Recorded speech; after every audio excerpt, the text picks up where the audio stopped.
proposing to do out there, given the length of those walls. And it is also worth noting that there will be a full landscape plan will be submitted in terms of, kind of screening and breaking up some of the walls, as well as providing some native grasses and landscaping on the shelving, the benches, as the walls step back. And is there anybody from Claim that's listening in that wants to that has anything to say?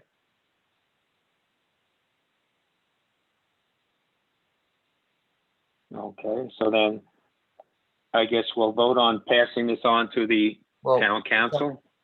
Can we have a discussion? Certainly. Well, that's why I asked if anybody has anything to say. I'm sorry, Bruce. I do. I think they look pretty terrible, quite honestly. Are they planning to put any stone or anything facing the front there? I mean, just that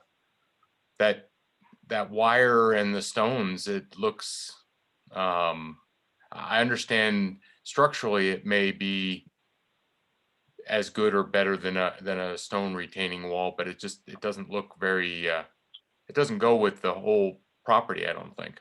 Bruce, I had the same concerns up front. I thought it was a little bit industrial, a little bit stark. But when I did go out there, again, I met with their team and Ryan and others.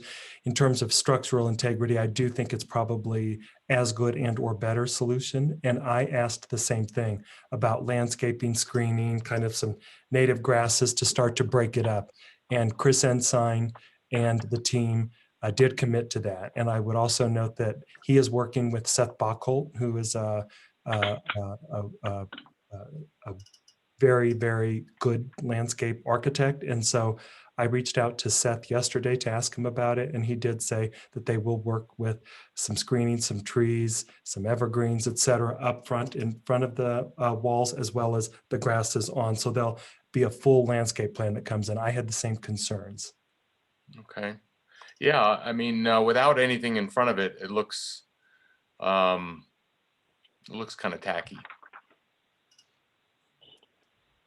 And the fact that they went ahead and did it and, changed the plans, they've already built it as opposed to coming forward first. It seems kind of the cart before the horse. They did unfortunately start construction without any approvals, and Ryan and his team of inspectors did put a stop work order on that, and that's when subsequent meetings ensued. And they did work with us pretty diligently. But I agree, it was an unfortunate set of circumstances. And is that going to continue, or is there going to be more of that, or is what is built the end of it? Or are they going the whole? Like, do they have, besides what's there now, is there more levels that they're going to do? Ryan, can you answer that? I don't have those plans. I haven't been a part of that planning process, actually, that subdivision. There is more to do. To be fair to the applicant, the prior administration, the approved plans and then approved changes after the fact, and that was kind of the way of doing business.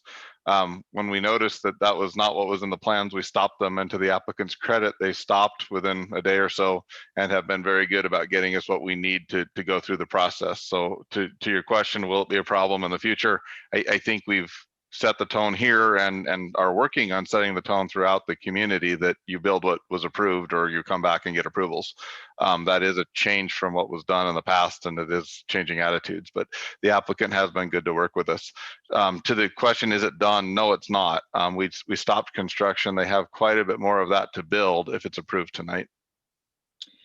And oh, sorry, go ahead, Glennis. No, that's okay. I have a question. Can we approve it based on or let them go ahead after we get the landscape plan, or is that not a recommended route? Do you know what I'm trying to ask? So you're asking, could we get the final landscape plan prior to them finalizing the wall?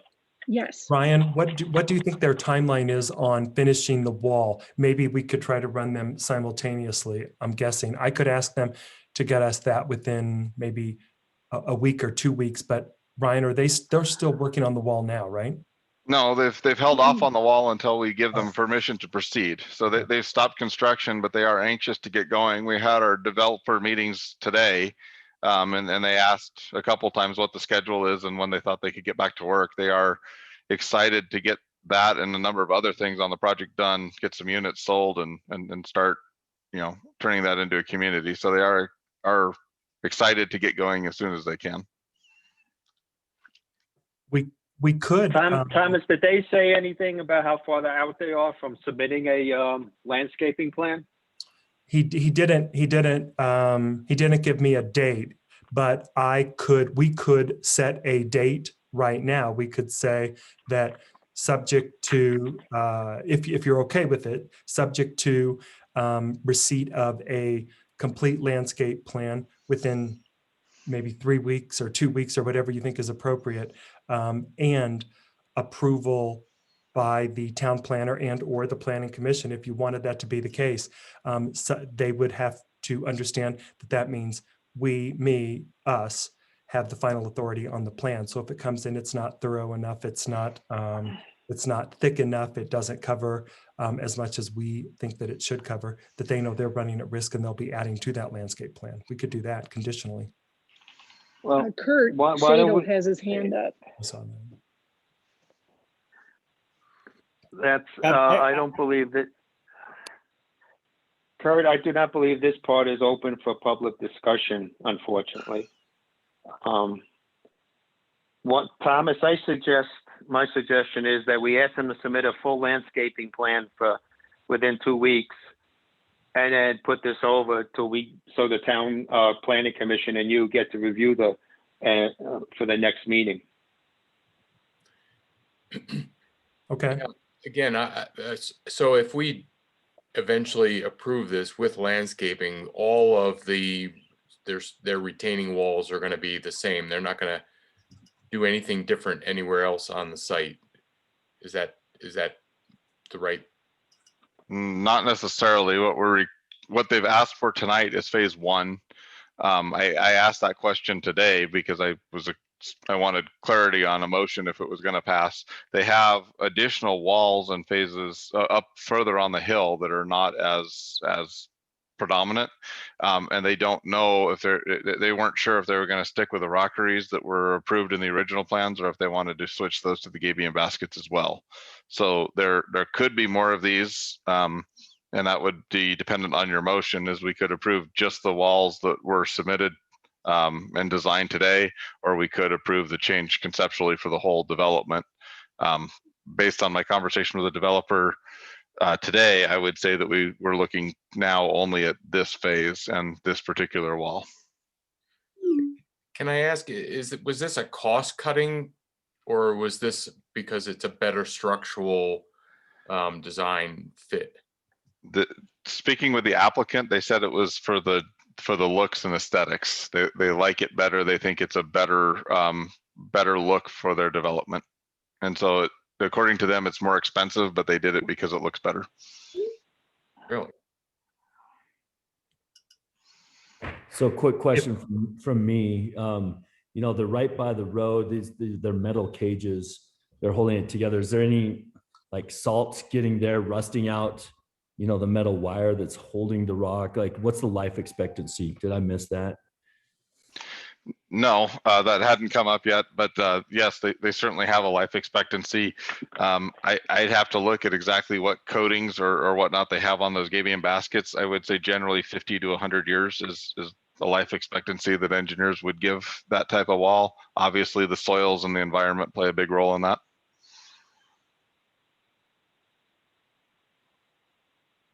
I mean, I would say this now is the right time to have this discussion before they go any further. If you're uncomfortable with that, or you don't think that landscaping is going to be enough to soften that, now would be the right time for us to, if there are changes necessary, whether it's in this phase or a subsequent phase, now would be the right time to make that recommendation.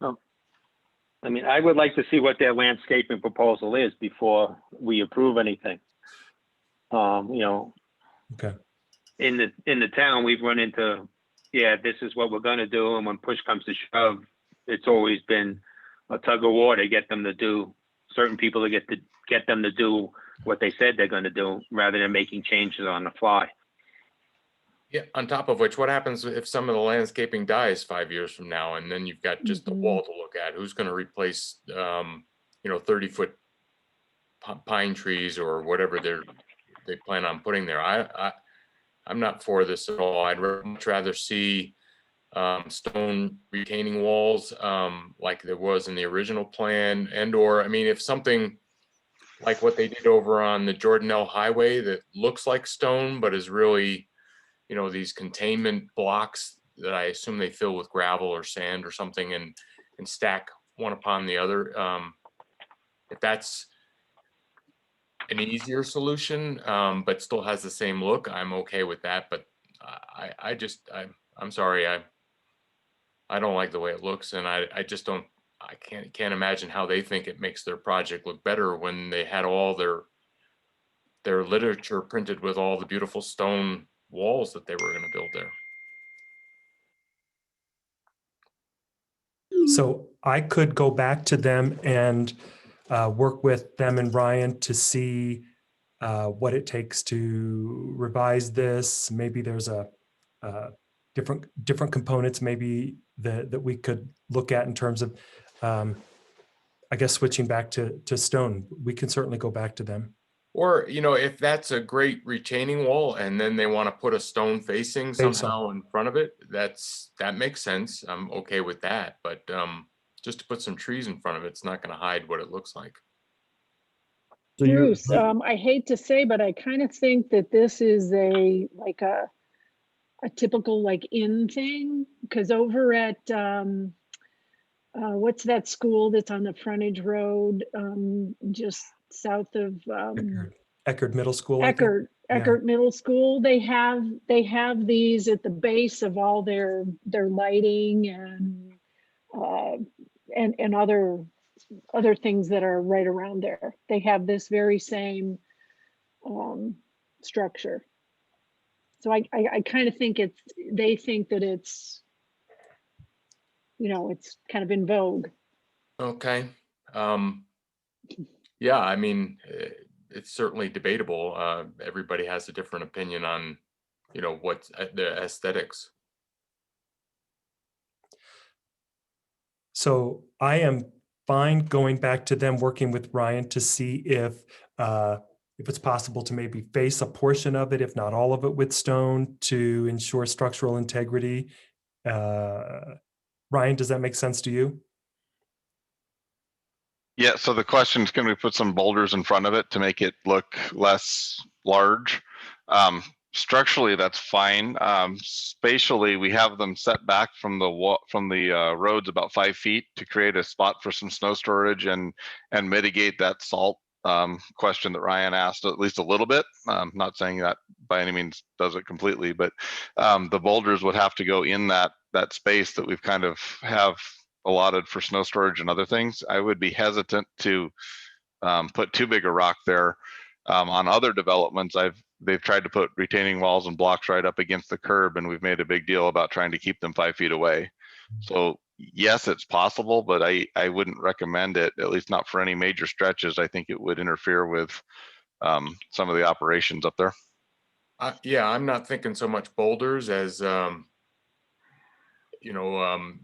facing now, so it would need a footing and maybe concrete block in front. I don't know how you would build it, but I'm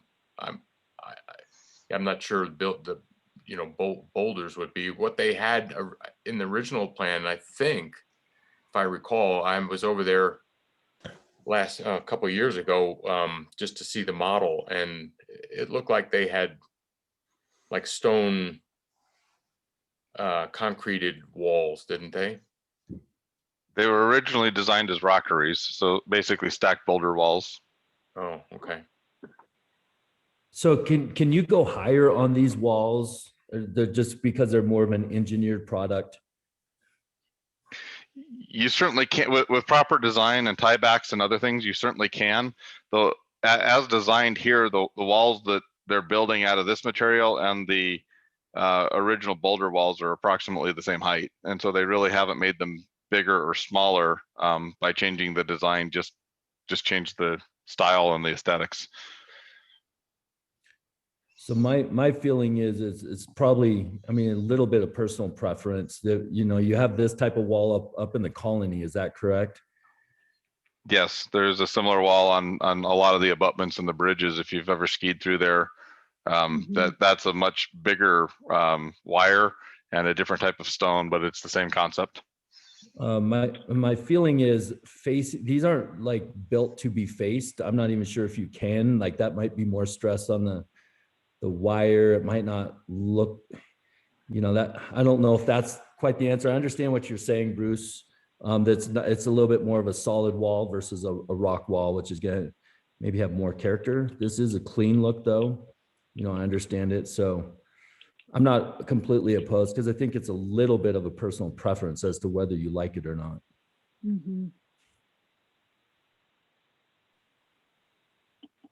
That's fair.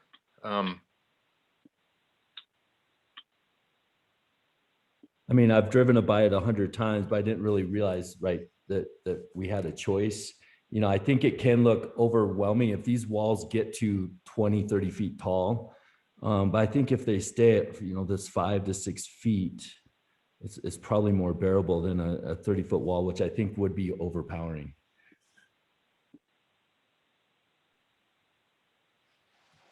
So can we let them leave these particular ones here and ask them to go back to what they were supposed to be doing for the remainder, or will that look even worse, having two different kinds? I don't think that will look really well aesthetically. You know, if you all of a sudden you're switching to another one.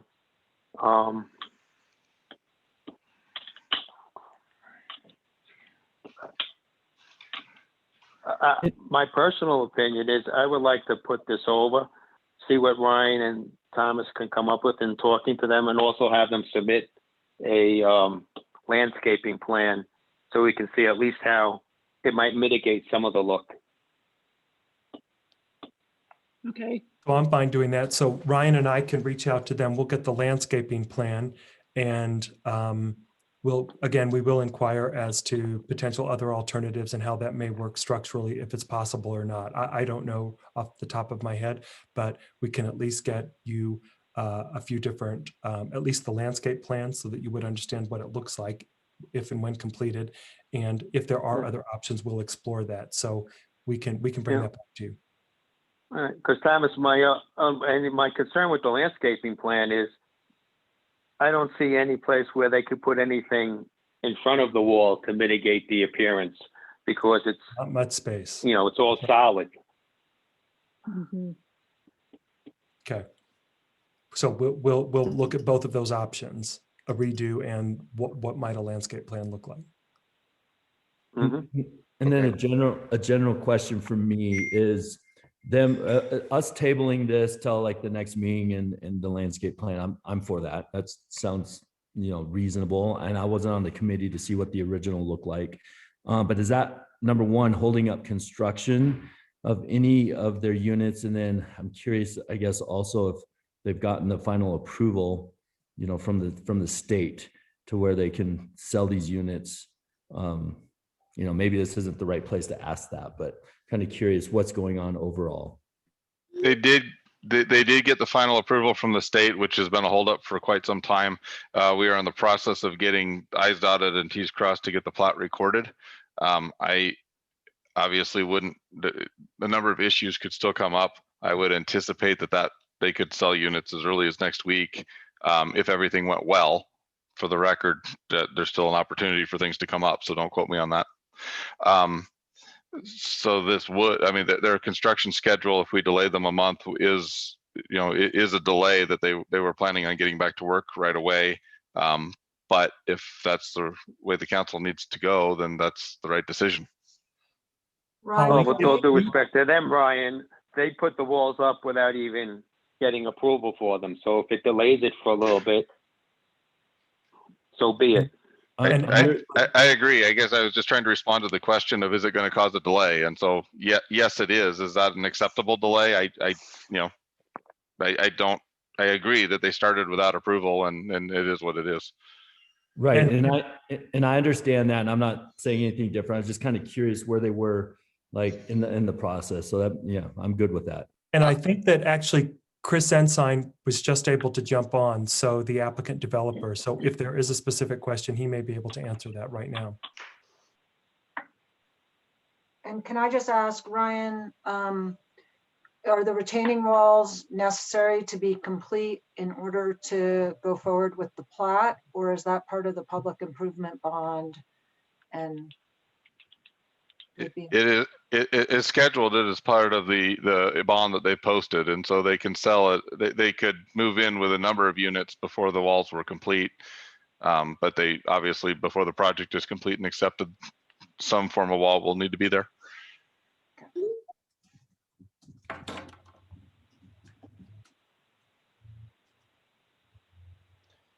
So in that sense, then we're not really stopping them from selling anything or having certain people move into any units that are completed, correct? Correct. Okay. And I think Chris is on. If Chris, you might want to explain maybe timing, et cetera, that's going on up there. You bet. And maybe just give me a little more context to the question. I'm not sure which timing element we're specifically. I just hopped on, sorry. Good. Okay. No, I think that there were some concerns about the aesthetics, the character of the walls, and how they fit into the characteristic of the town of Hideout, number one. And just in terms of timing, what the needed timeline is to finish the walls before you maybe go to sale of units, et cetera, that kind of thing. Okay. Yeah, happy to. So first of all, so our product is not, well, I guess I'll just say we purposely tried to differentiate from other product that we feel is dated. And we've gone to a what we would consider a higher end product, not to cut or say anything about all the other great products going on out there. But we looked at doing a wall system that was more consistent with our product and thought it was a step up. It certainly costs us more. It certainly takes more effort, planning and engineering than the standard boulder walls. And we did it to differentiate again. So this is the same wall system that's used at the Colony, if you guys are familiar with that in Park City. And we just thought it was a great gesture and effort on our part to step up and deliver a better product. So that's why we swapped to the Gabion walls, and still wholeheartedly think it's a better product across the board than the stacked boulder look, which I think does great, but it's overdone and it's been used in a lot of other places. So that's why we went to it. And then timing wise, yeah, we'll be starting it when we can again. Certainly wouldn't want to tie it to unit closings, but certainly we will, if we need to have any kind of timeline attached to it to complete it, more than happy to agree to a timeline to have it completed, just so it doesn't continue to go on. But we do have pending closings that are to happen very soon. And certainly we've started on the wall. We were then stopped on the wall, you know, to work out these details. We will resume work on those walls, but yeah, we would have people moving in prior to that. So, and then as far as landscaping, yeah, we can't wait to start. As you guys kind of know, our biggest obstacle has been UDOT. We had a lot of complications there and just could not work through something that took almost 2 years. So it just kind of put a kink in our rhythms up there, but we hope to hit our stride now and just kind of move through. And, you know, we're certainly motivated to put in the proper landscaping with each phase. It's what proves we've got a lot of phases to go, and getting the right things in and progressing the project. It's what sells the future units, is seeing previous phases that look spectacular. So our plan is to do great work up there. Chris, the two concerns that members of the council have are, one, aesthetically how it looks, and two, approving anything before we see the landscaping plan for the retaining walls that you put up. Was it, do you mind asking me that question just one more time, and I'm happy to speak to that? Sure. Some of the issues that have come up are A, for the council members, are aesthetically how it looks compared to the boulder wall, and B, you said there's going to be a landscaping plan for them, but we would like to see that first. So we've done a full project landscape plan that's factored in the entire site, dedicated the open space, where the trails, so we have done that at a high level. Now, as far as the wall aesthetically, do you guys not like it? I guess that's the bottom line. Because again, we said from the get, if you guys don't like this, it's cheaper for us. We thought it was, again, we did this because it's a better quality wall. So you just need to tell me, if we need to rip it out, we'll rip it out. Yeah, some of us are not crazy about the way it looks and how it is different from what else is in town, which may be good for your product. I don't know, but it just doesn't fit in with what else is around town. So, which was you know, by design on our end. We tried not to look like your architectural design stands out certainly from what else is in town, and that's good. But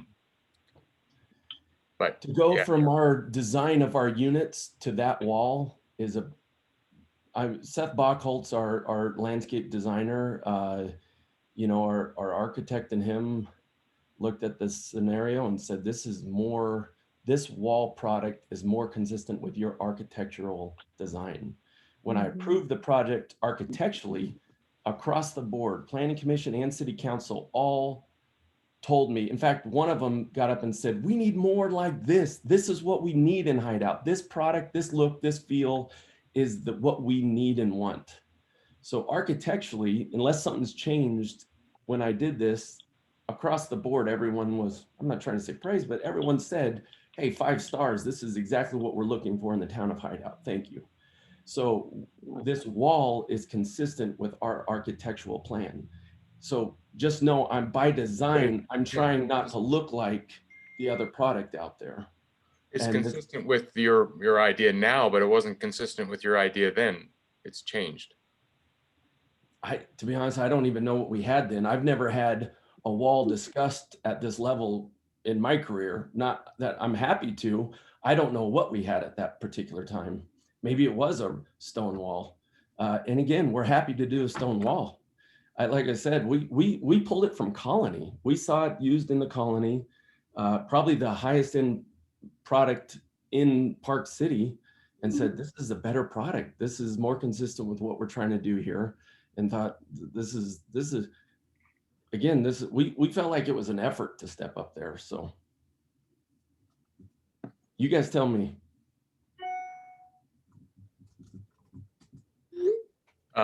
I think we all have different opinions. I'm not a fan, but you may have fans in the rest of the commission. I don't know.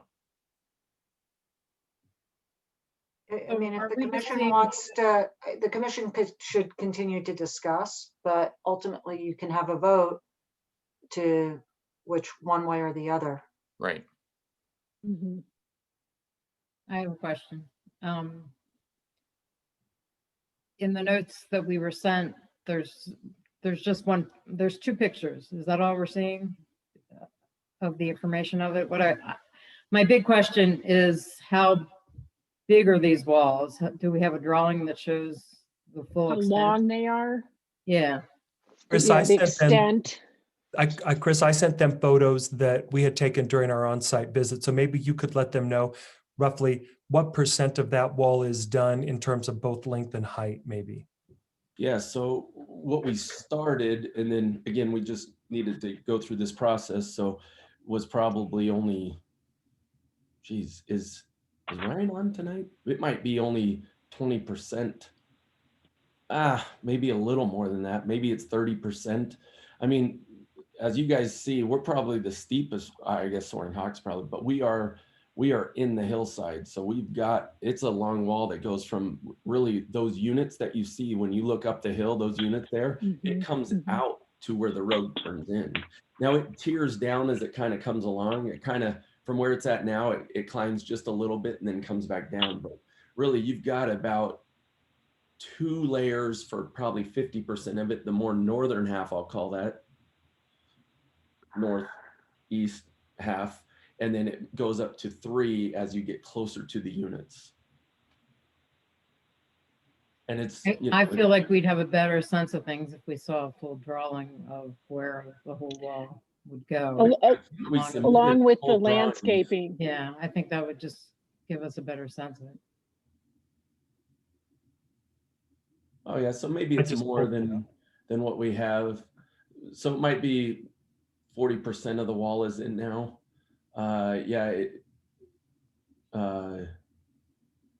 Yeah, so you'll tier it. So essentially what we engineered with Ryan, it goes up this height, tiers back, and then goes up again, not quite that high. I think the next tier is only 2 baskets tall. So you're saying it goes up the hill toward that yellow? Yeah, Correct. yeah. Thanks, who's ever drawn there. I'm trying to Yeah. draw. I'm not terribly good at it. Yeah. So we'll have 2 pretty much coming down to the curb, kind of at the bottom of the photo there. But then closer to the building, there is a 3rd layer up there that I think is also 2 baskets tall. So you've kind of got 3 coming across most of the bottom, 2 on the next tier that comes mostly down the street here. And then just kind of up there by the unit, there's kind of a 3rd that kind of holds back from the building there.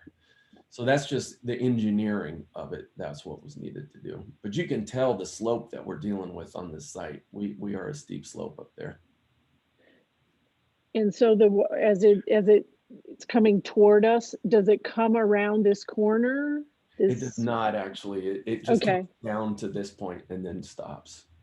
Okay, The slope Okay. kind of changes to that Yeah. direction. Yeah. okay.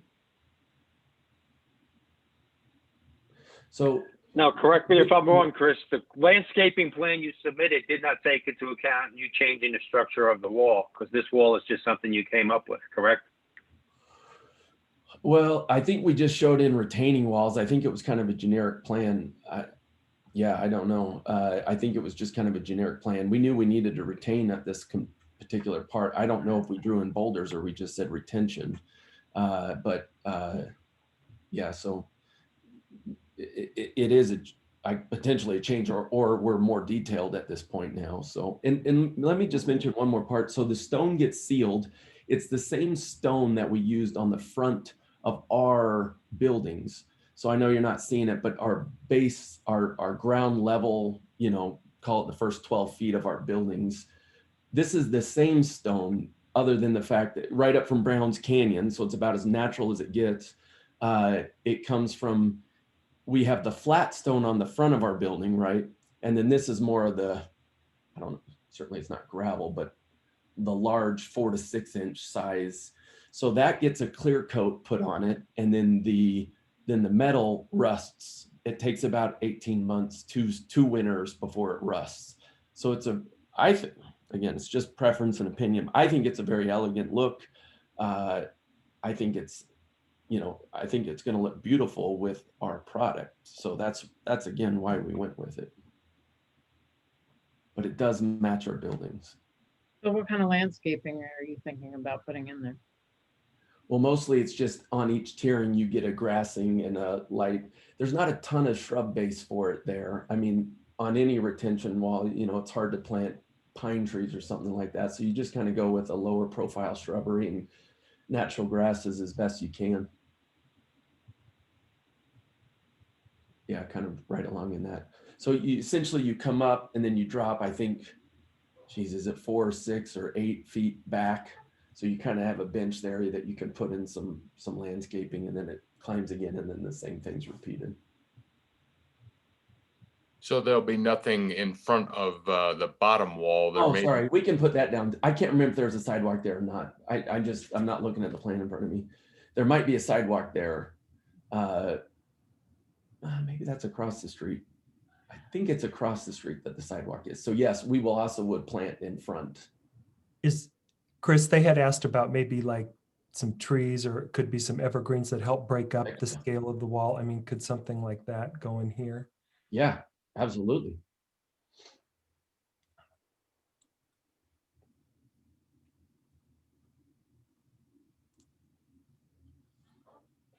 Chris, I'd like to see your landscape design to get with Thomas to put something together as to what you plan to do if we approve the wall, so we know what it's going to look like with the landscaping, rather than just, yeah, this is what I'm going to put in after, it's done type of deal. You bet. Happy to do that.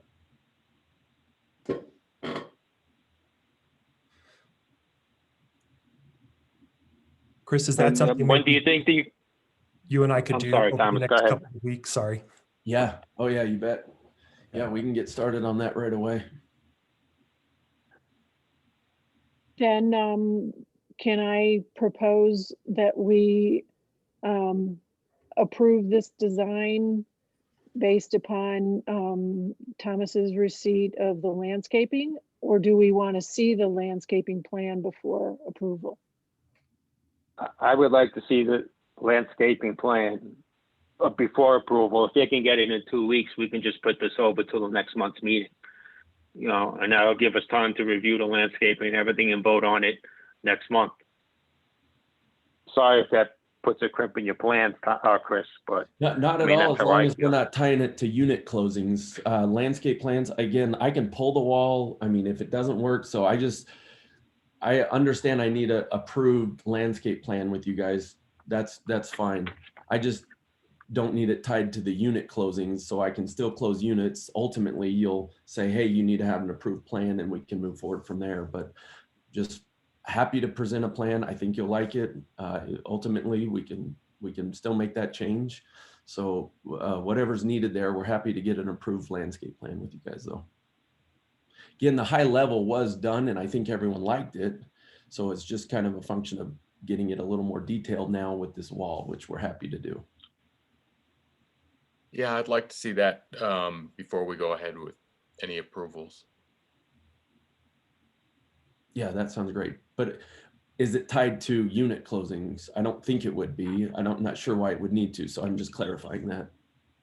I'll jump in. I Okay. think, I don't think it necessarily needs to be, for sure, with what you've been through with UDOT and all that. We need successful projects.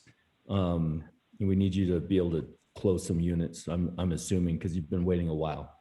I have, thank you. And again, I appreciate that. And yes, we're happy to get the landscape plan out to you guys. Right. Okay.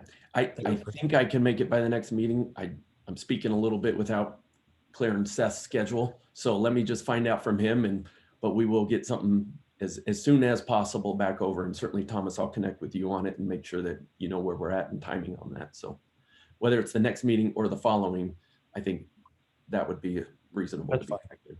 Okay. Okay. Thank you, Chris. Yeah. Thank you guys. Appreciate it. Thanks, Chris. Thanks, Chris. Okay. Does somebody want to make a motion to put this over till next month for receipt of the landscaping plan? I'll make that motion. I'll second. All right. Bruce, how do you vote on it? Yes. Glynis, Yes, Ryan, Yes. Rachel, Yes, and Tony's a yes. Okay. So then we'll put this over till next month's meeting, and hopefully by then we'll have receipt of the landscaping plan and with enough time to review it. Okay. Next item on the agenda is Dear Waters Phase 3 and 4 plan review. Does everybody have a chance to go through the documents that Thomas sent out? Yes. Yes. Do you want me to give a little bit of framework to this? Yes. If you please. could, please, that would be great, Tom. Sure. So this is for a subdivision application that was approved by the Planning Commission, and the approval expired prior to recordation. And so the submittal is for 2 phases for phases 3 and 4, which was originally approved as 1 phase, phase 3. And so it's the same unit count, it's the same density. Actually, the unit count has been decreased by approximately 10 units via some informal negotiations between the developer and the town. And so it would be 22 units for phase 3, 22 units for phase 4. Each phase is about a little over 5 acres. So you've got a little over 10 acres for the entire proposal. Again, this is basically a resubmittal because they missed the recordation deadline. As we reviewed the set of plans, we noted that there were some things that we wanted to work with Nate Brockbank, the developer, on in the field with regard to retaining walls, landscape plan, types of materials, et cetera, for retaining walls, et cetera. I kind of outlined that in the report that I sent to you. And it is also worth noting that there is a park, a playground in this phase.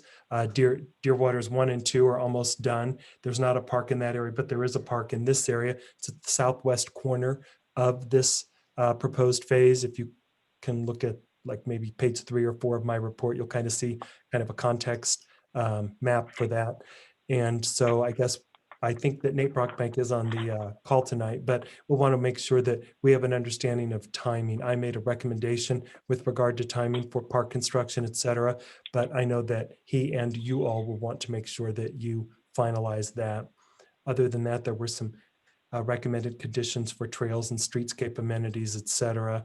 And Brian had included some conditions of approval with regard to bonding, et cetera. But I think that's it in a nutshell, unless you have any specific questions. I know Ryan's on the phone. Ryan, I think street widths, et cetera, we're comfortable with where Deerwaters is. And so those were your only conditions. Did I outline that correctly? Yes. Okay. And I know that Nate is on this call if you had specific questions for the development.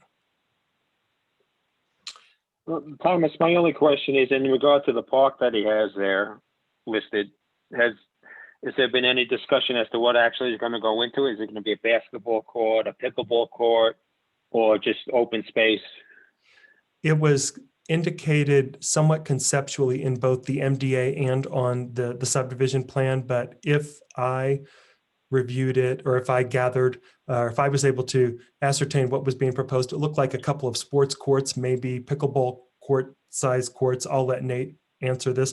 A playground, maybe some covered seating, picnic areas, some shade trees, etc. But that's kind of what I picked up looking at the plan set that I was given. I didn't review this plan the first time around. I wasn't with the town. And so Nate can probably offer you much better and more specific information. Okay, thank you. Would you like me to do that? Yes, please, Nate. Okay. Hey, thank you for letting me present this tonight. So I did, and maybe I haven't seen the packet, I haven't seen any comments, but I did do a landscape plan, and we're planning on 2 pickleball courts, some picnic tables, a playground, and obviously the trails. But yeah, it's what you see on the, if you have the landscape plan, and we have lots of landscaping, trees, et cetera, in there. But yeah, the main thing is the 2 pickleball courts and the playground. Thank you. Nate, are you recommending a fence around that park? Is there a need for a fence? It was a little bit hard to follow. We're not, no, the landscape plan does not show a fence. Okay. We really don't like fences up there, so. And I think for a park, it's better to not fence it off if you can avoid it, yeah. And is that park only available to the homeowners of that neighborhood? No, it's a homeowner's park, but it's open to the entire community of Hideout, not just Deerwaters. Do we have a diagram? And then Nate, in the packet? I don't see it. I mean, I can imagine where it would be, but I don't see it You have specified. I turned in a landscape plan when I paid the fees. So I'd be really surprised if it's not in there. I didn't see the landscape plan, but if you give me a second, I'll pull up the plan that I have and then you guys can see kind of where that park is. Give me one Great. second. Okay. Yeah, all we're seeing, Nate, all that got sent to us was really the layout of the homes Yeah, for phase 3 and 4. yeah. Let me see if I And the can one find it. comment that I have, as you're looking for that, Thomas, is it doesn't appear there's any parking pads. Well, there's lots of Right, parking. that's what I was gonna ask too, Bruce. So that we're not seeing Well, the right set of plans here, I guess. All we're seeing is kind of lots, Is the houses. and they're labeled as lots. Are they actually the physical building, or are the buildings within those lots? The building envelope? Yeah. Trying to. hold on, I'm trying to find the landscape plan right now, so you guys have that. Yeah, Nate, I don't see it in the submittal application. I just filed everything, and I definitely know I put it in there, so. I'm gonna send you that as fast as I can here.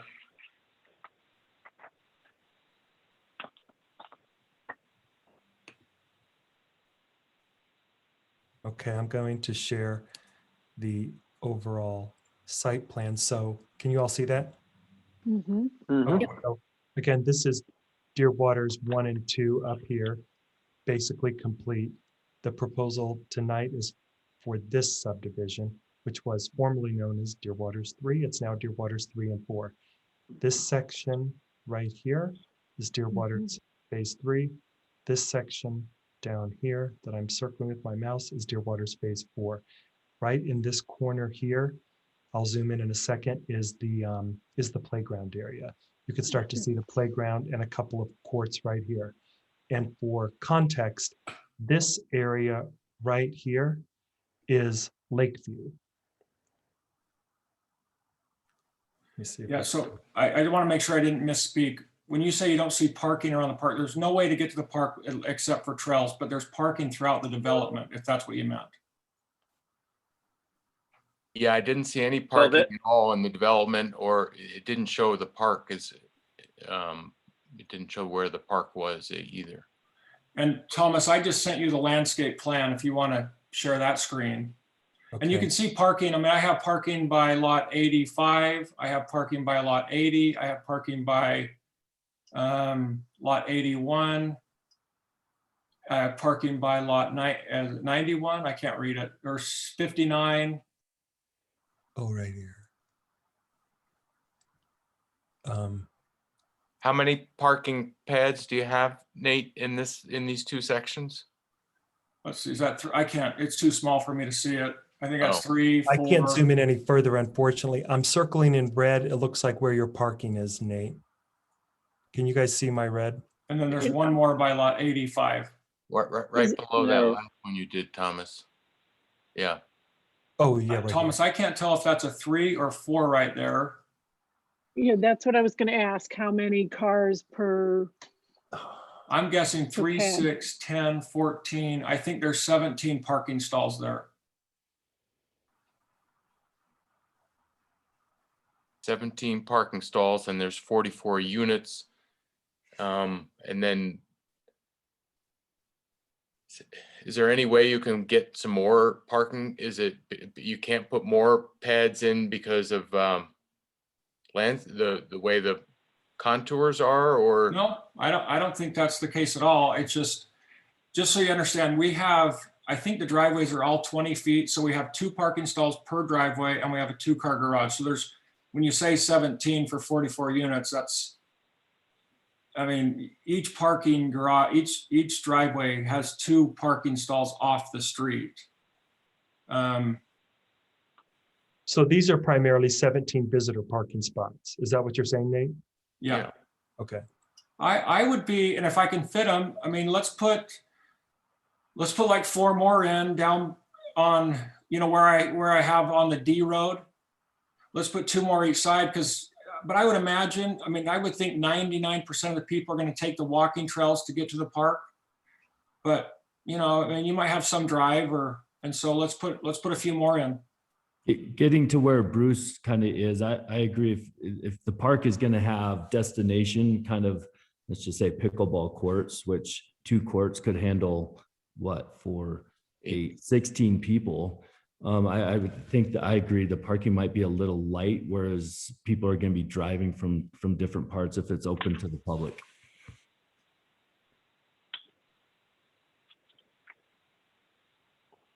Can we also add some bike racks to the park?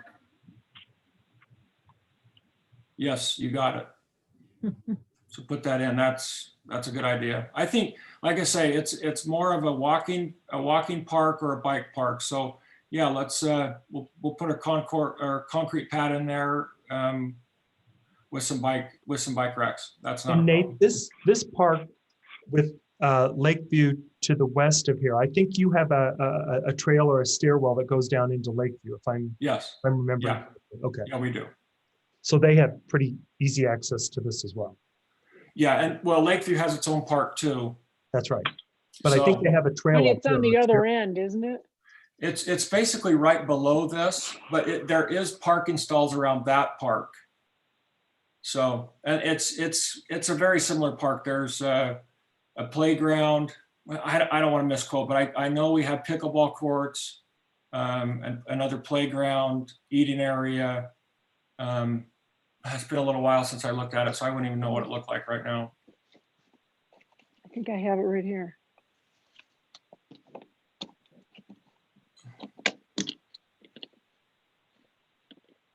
I know parking is a big issue, and I mean, mostly because you have so much construction going on, but when that construction stops, I don't think you're going to have as big an issue with,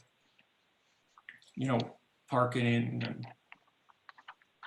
And Nathan, this is a general question. So are you with the landowner then, or Holmes Homes? That's who's building these out, correct? So I am a partner with Holmes Homes, but I am the developer. Okay.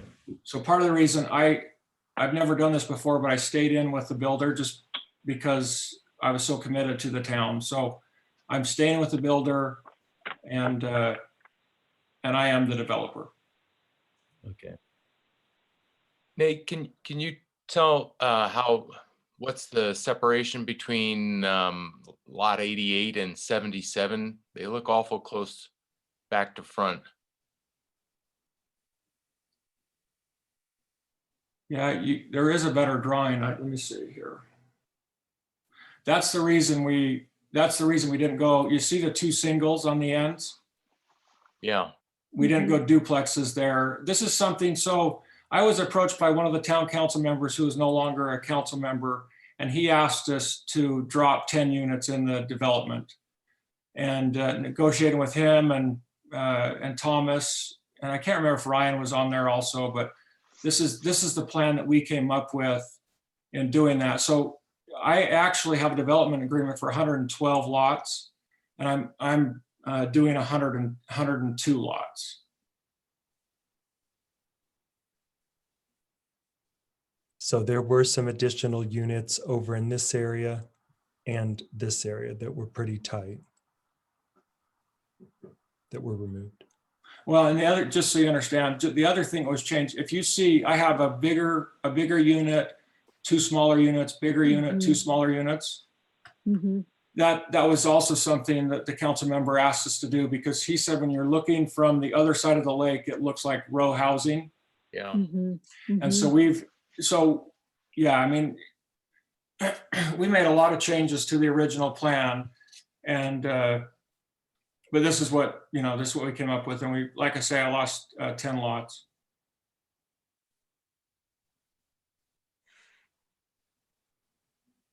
And so do we know what that distance is? Is it 20 feet? I know it meets code. I don't have it on. I mean, I turned in the whole packet with dimensions and everything. I just don't have it. Okay.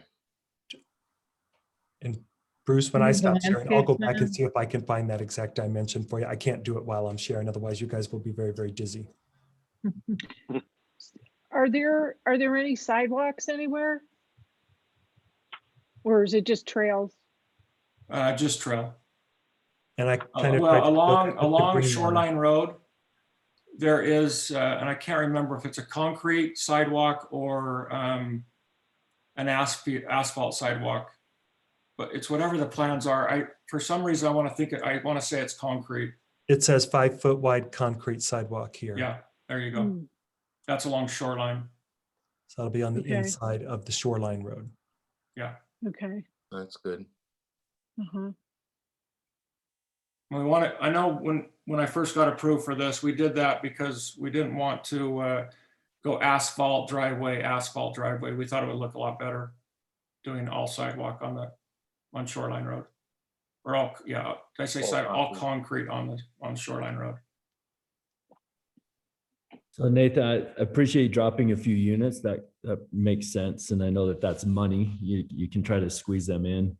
And I agree. I think the parking is probably the issue. We don't have many amenities in Hideout, and there's a lot of people out there. And I think a nice little park is going to get used a lot, which is fantastic. But I can see it ending up where people are parking on the street. So that's probably my basis. Let's just figure that out. And I know that it can probably be done. Looks like there's space, but I can see people ending up parking on the streets, which is probably something we don't want. Yeah, even if you could move the parking more towards the I'm trying to the right of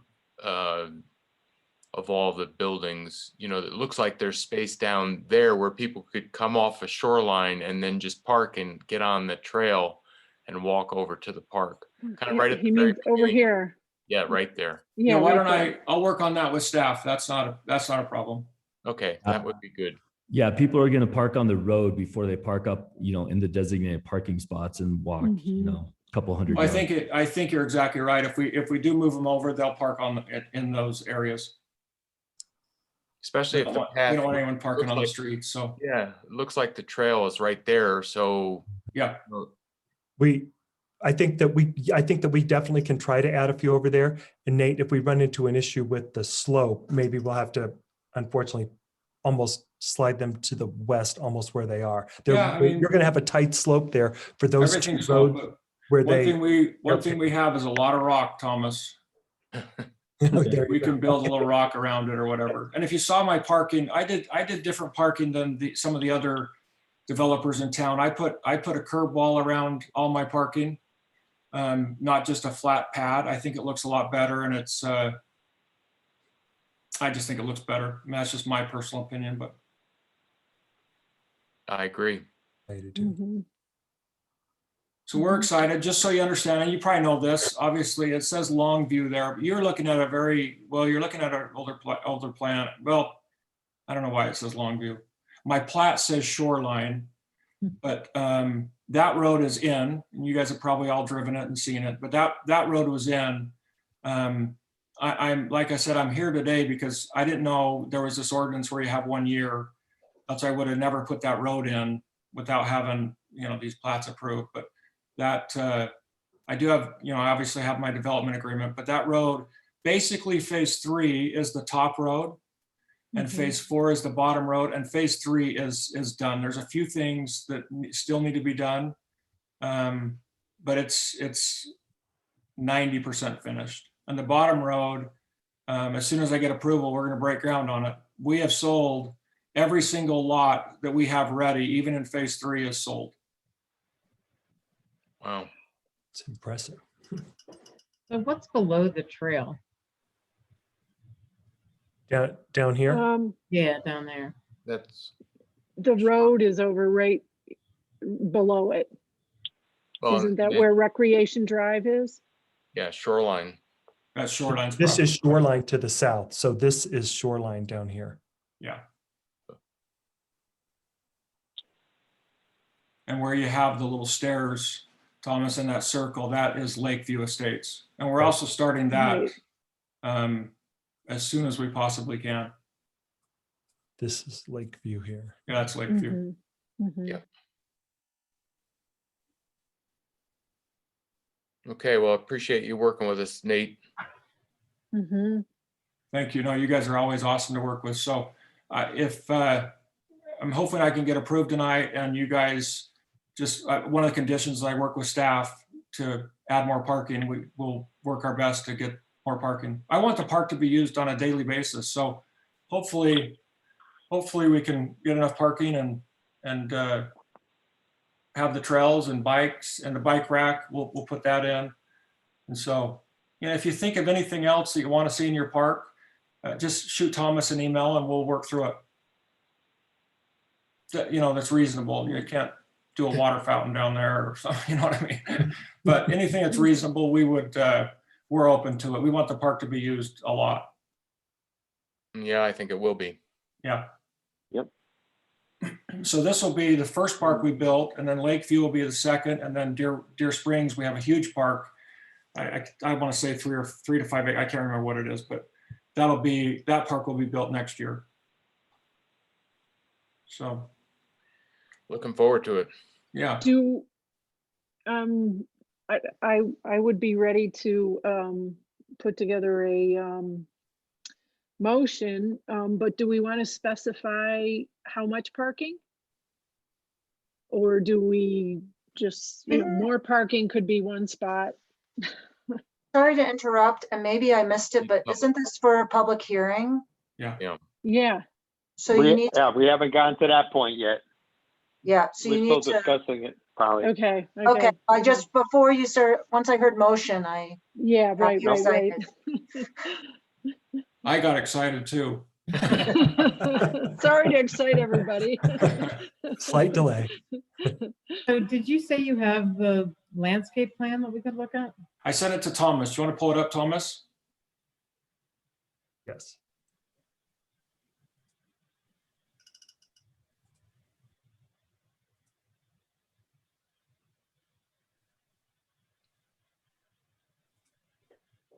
Oh, you just emailed. Okay. You know what I think maybe happened when I turned in a packet for phase 3 and phase 4, and they're almost identical, but I turned in the park for phase 4, and I bet you only received phase 3 packet because they're identical except the park. So I'm guessing that's probably what happened. So you sent me the playground landscape plan, is that correct? Yeah, just the park, that park down there. I'm sorry, the park playground. Yeah. Nate, do you want to pin yourself down as to how much more parking you're looking at, you can add? Yeah, I mean, let's just say six more stalls, and we'll see if we can fit them. I'm okay. You know, I'm okay with that. Well, yeah. Okay.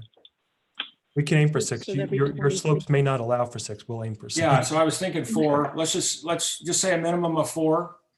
And if we can get it up to 6, I'll get it up to 6. And then that's something that we could try to work on pretty quickly, right, Nate? Because this will be a recommendation from Planning But Commission. you'll have it tomorrow. To the council. Okay. Yeah, So I'll have it to you guys. I'll have it to you tomorrow, Thomas and Yeah. Ryan.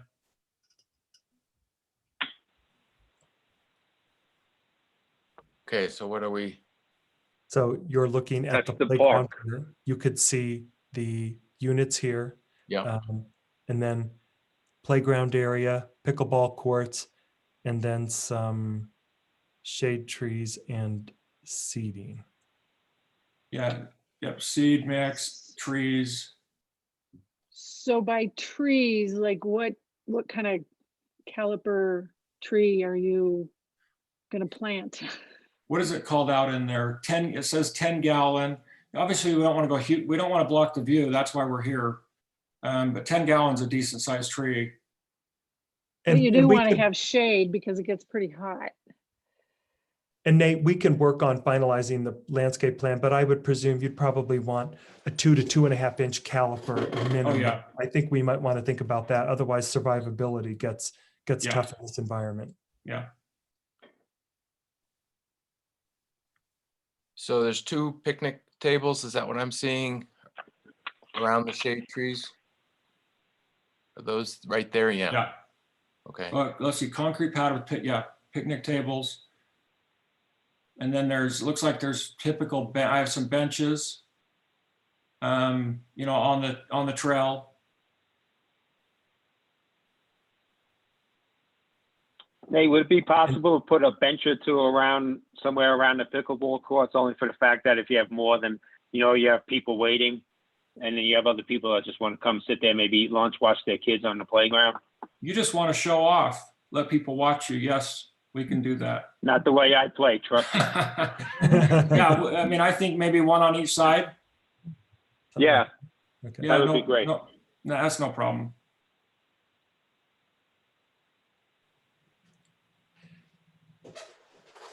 Yeah, and Nate, just along that line and to the planning commissioners, we have a condition of approval recommending we work with you and finalize the landscape plan as well. Yeah. So pretty straightforward. I have a question about it. Trash receptacles. Are we going to have people take out their own trash? Would we have signs down there, or would we do trash receptacles down there? Something, like trash cans or something covered, because I know we have animals. What do we do for that? I would recommend having a couple of trash cans in that area just as an environmental. as a Right commitment. now, we don't. We ought to That would add be that. something probably, the HOA would have to maintain. I would rather see people take their garbage, but obviously we don't want a lot of garbage laying around. So maybe trash is a good idea. Well, the only problem I would see with that though is you put the trash cans there until they could be overflowing and stuff gets on the ground until somebody comes and whether it's weekly or every other day or whatever to take the garbage out, whoever that might be. Whereas if we put up a sign that says that please, police your own garbage, I think there would be less laying around on the ground. That's the Rather than people easiest just thing. throw it in the cans and they overflow. Yeah, take out what you've taken. Yep. Yeah, and who's, Nate, is the HOA going to be responsible for maintaining it, Yes, maintain the park, yeah. the park? And if you wanted to put in there a stipulation that, hey, once the park is built, if it's decided you need garbage, you just need to write the HOA a letter and, we'll pay for 2 garbage cans or whatever. I'd rather do it that way rather than put them there to start. I See if would we can get too. away without them. Only so for the fact that then people will be more willing to just aware of having to pick up after themselves. Yeah, I would too. And we, like I say, we can make some nice signs that say, please, take all your garbage or whatever. I don't know. I'd have to Google what to say on a sign like that, but I'm okay with that. Nate, any of the parks that you're doing, have we thought about if people wanted to like barbecue and have an outing, of multiple people, would they have to bring everything in themselves, or could we put some barbecue, how they have some of these at different resorts, they have. Yeah, we don't have gas, and the other stuff that I built is just charcoal. And I mean, they're $500 or $600. If you guys want to see some of those around, not some, but if you want to see them around the picnic table, Yeah, we would, gladly do that. I don't know if charcoal is a good thing with the fire hazard that we have. I don't know. Well, Bruce, I was going to say my issue with that might be that, okay, you're leaving suddenly or something, you're going to leave it, and you don't put the fire completely out. You're leaving the embers there burning with nobody unattended. Who knows what can happen with that, especially with the way the wind blows around here. Yeah, that's true. I agree. Charcoal wouldn't be the way to go. No. I didn't know if there was an easy way to get gas over to there, but then that has its own issues as well. Yeah. Yeah. Somebody leaving it on and boom. Okay. I'm just kind of brainstorming. Okay. Yeah. And how about water? I don't know. I mean, this day and age, I guess people bring in their own water bottles, but did they ever, I'm just brainstorming too, what I would like to see in a park. Would there be like a water fountain or something like that? Is that any way possible? Haven't thought about it, and I don't even know if we're going to have water down there. I mean, phase 4 is not built, so all we'd have to do is run a line down there, but I don't know. It's not in the plans right now. Okay. No. It was a thought, just how other people feel. That's why I say, I think the best thing to do is maybe send Thomas your thoughts. And then Thomas and I and Ryan can work through, probably Thomas actually with, the park, just work through this and we'll see if, because I really don't know. I'd imagine I could probably run a water line down there. I mean, it doesn't seem like a big deal because you're so close to the construction there. Yeah. And then Nate, would there be any issues, if you run the water line, would there be any issues come the winter with it freezing and breaking? No, we would shut it off in the winter, and it would be deep enough Okay. that it won't freeze. All right. But yeah, we'll have a turn off in the winter, a valve just to turn it off, and the HOA would be in charge of that. Okay. And how many shade trees did you say you were going to be planting, or was there a specific number? I can't quite read. 4. How Looks many? like- It looks like 4. Isn't that where the A's are? 1, 2, 5. I can count. Oh, okay. Yeah, trees 5. 5 trees. And we had noted in the in our recommendation that we work with Nate to make sure that this landscaping ties in with the trail landscaping out to shoreline as well. And Yeah. we'll work with him on that. We've done that in the past. So you're gonna hate me for this, but if you've got 2 courts and 16 people, has there been any thought to a restroom? I was thinking the same thing, No. Ryan. But now you're really escalating the park. Yeah.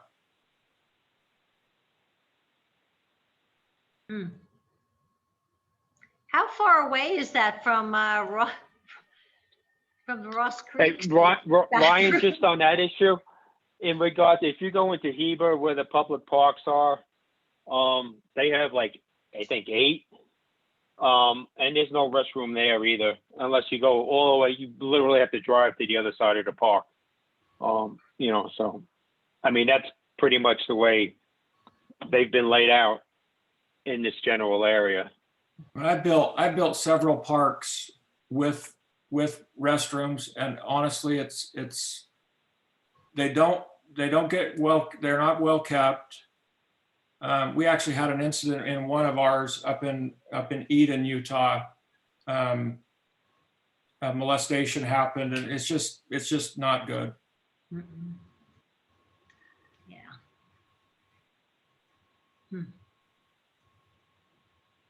Yeah, no, I think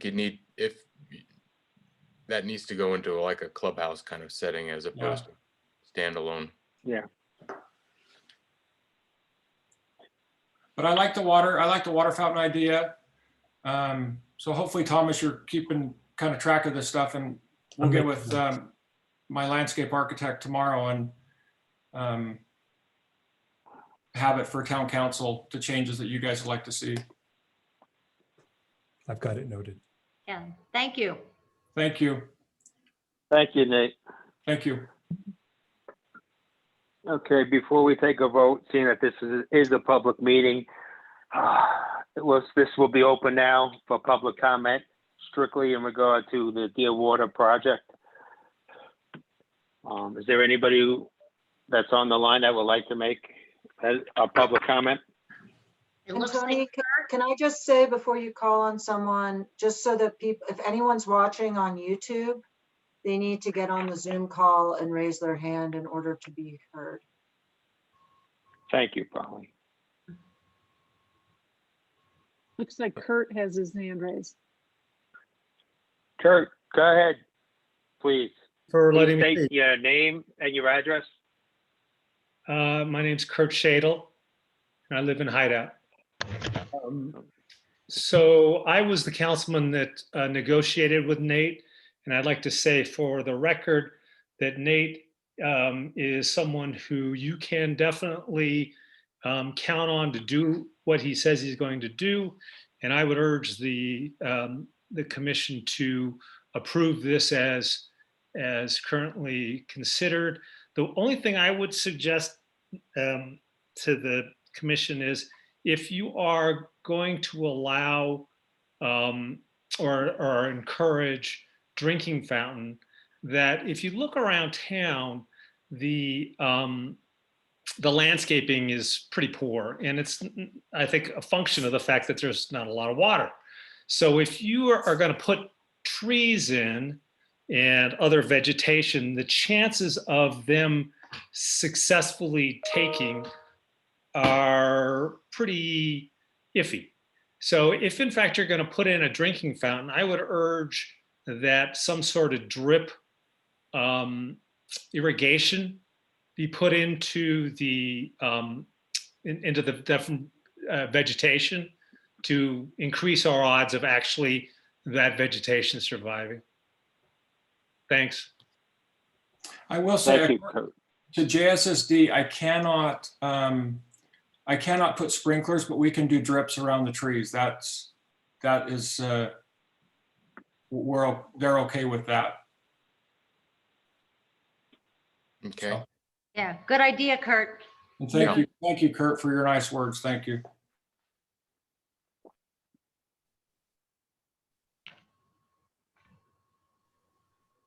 Is anybody else willing, wants to make a public comment in regard to the Deal Water project? I just want to make a quick reminder. It looks like we have one hand up, but if people are on the phone, also just reminding them that they have to hit *9 to raise their hand and comment. Thank you, Thomas.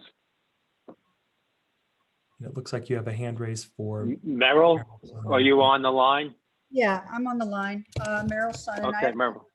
Yeah, I actually live in Jeremy Ranch, but I'm very interested in Hideout area. And I'm curious as to the pricing that the Lakeview Estates, I think it was going to be called, they're smaller single families. Is that my correct understanding? Merrill, the question, we're only entertaining public comment in regard to the Deal Water project that was discussed. Okay, okay, But sorry. Merle, if you want to call Alicia, you can give her my phone number tomorrow and she can call me direct. Okay, great. Thanks, Merle. Thank you. Appreciate it.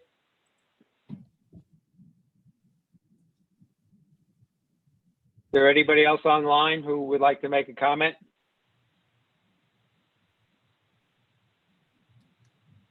Okay. Maybe no further hands raised or anyone coming forward. We'll close the public comment section on this. And would anybody like to make a motion on this? I'll move that with 4 to 6 more stalls parking stalls added and the finalized landscape plan gone over with Thomas with our ideas input that we approve. Now I got to remember the name of it. Your waters. Sorry, Deer Waters, phase 3 and phase 4. Glynis, would you like to include in that the bike racks added to the park and the benches around the pickleball courts? Well, yes, I thought that was kind of added into what Thomas was going to review. This way it's on the record. Okay. In addition, the bike racks and additional benches around the pickleball courts. And a potential water fountain and drip irrigation around the trees. Drinking fountain. Thank you, Glenn. Drinking fountain. There were also, Thomas, there were some conditions you put in your note, wasn't there? So I had a few conditions relative to working with Nate with regard to the landscape plan, the retaining walls, location, materials, heights, et cetera. We typically have done that with Nate during the construction planning process. Trails, trail landscaping, work with him with regard to streetscape amenities, lighting, signage, that kind of thing. Nate's been great to work with regarding all of those. And let me just make sure. Those Thomas, were, do you want to pull up that document you had? I know you didn't give it to Planning Commission, but maybe just having them look at it and so that we can just. the overall document that outlines conditions, et cetera. Yeah, I thought that was helpful. Okay, kind of thinking for council. Yeah, let's do this.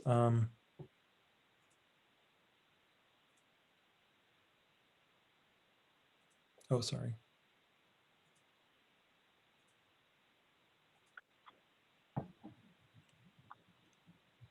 Can you all see this? Mhm. Okay, Mhm. so we were trying to find a better methodology in terms of tying different findings of fact, conclusions of law, and conditions of approval for projects so that there's really one place where everything's kept. And so this is the start to that. And so we've outlined some of the findings of fact relative to this particular project. I'll go through this quickly unless you tell me to circle, unless you tell me otherwise, and I'll circle back some conclusions of law. And then we've incorporated the conditions of approval with regard to recordation of a plat, with regard to easements, financial guarantees, noting the commitment for trails, parks, open space, making sure that it ties into the parks, open space and trails plan. And then including some of the conditions that were outlined in both my report and Ryan's report. Pretty much covering what you did, but in a little bit more detail with regard to retaining walls, et cetera. I'll add for council as we work through this with Nate, the parking, the specificity regarding the playground area with regard to bike racks and benches, et cetera, and the drip line irrigation. That'll be included in there as well. And then, as I say that, I should ask one question.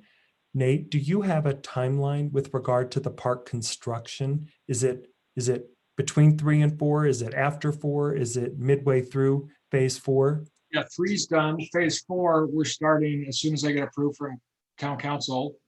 And so it's about a 3-month to get the plans in or to get the improvements in. So the park will be done this year.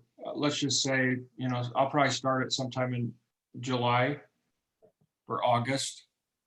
What you don't want to do is put a park in and then have all this construction around it. So, the home construction is fine. But, when I say construction, putting sewer lines, water lines in. So that'll be the last thing I do in the development, but it'll be in this year. Okay, so park will be completed prior to October 31st, 2021? I'd go November if we have a good, I think it might, I don't know how long it's gonna take to build this little park.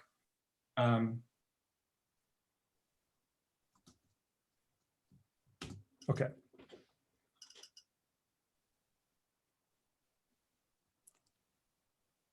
And commissioners, if you have any questions with regard to what I just outlined, I went through that very quickly, but I incorporated all of the conditions just so they're in one place. It's much easier for us. It's much easier for the developer.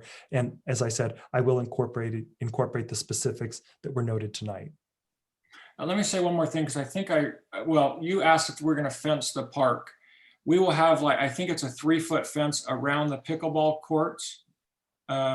Just so balls aren't going everywhere and you're not chasing them down to Jordanelle. But so that's, that'll be, a 3-foot fence around the pickleball courts. Okay. Is that the normal height for a pickleball fence? Well, usually it's 6 feet, but I didn't want to go 6 feet.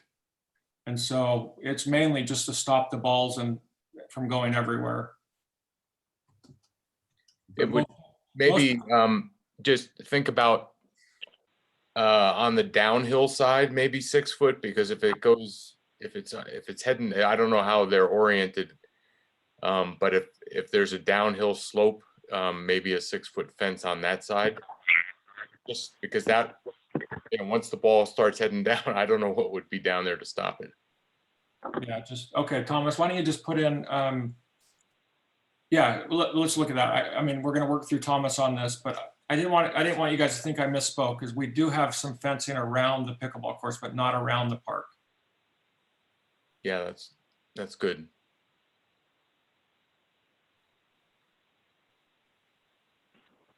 Okay. Yeah, sorry, Glennis. I just wanted to, I think it's good to have Thomas's conditions noted, and then your additions, he'll put those in there, and then we'll have one big document. Right. This is good. So the motion would basically be to approve with 4 to 6 parking stalls and Thomas's conditions that we have added to. Is that correct? Along with what else you said with the bike racks, the water fountain, and the benches, and With- everything that was mentioned. And I'll Yes. incorporate that. So Glynis made the motion. Does anybody want to second it? I'll second it. Okay. So then we'll put it to a vote. Bruce? Yes. Donna, are you on now? I'm here. Okay, how do you Yes. vote? Yes. Glynis, Yes. Ryan, Yes. and Tony's a yes. Okay.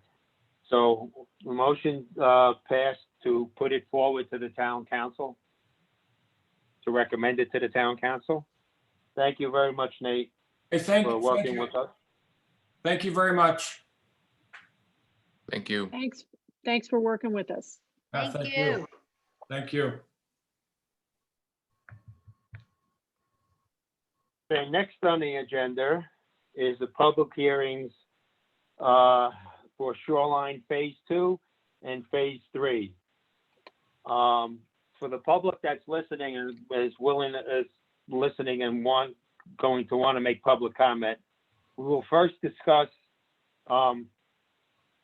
Phase 2, which was carried over from last month. And then we will have the public discussion on that. And then we will discuss Phase 3 and have the public discussion strictly on Phase 3 after that. I will say to the public that's listening, the public discussion will be strictly on what's discussed at the meeting, and we can't go off tangent like we did last month. Any issues in regard to the homes or issues you have with the construction of said properties should be raised with your HOA. Okay, that being said, Thomas, do you want to kind of give an overview of this? Sure. Why don't I Thank you. pull my report? Maybe that'll make it easier.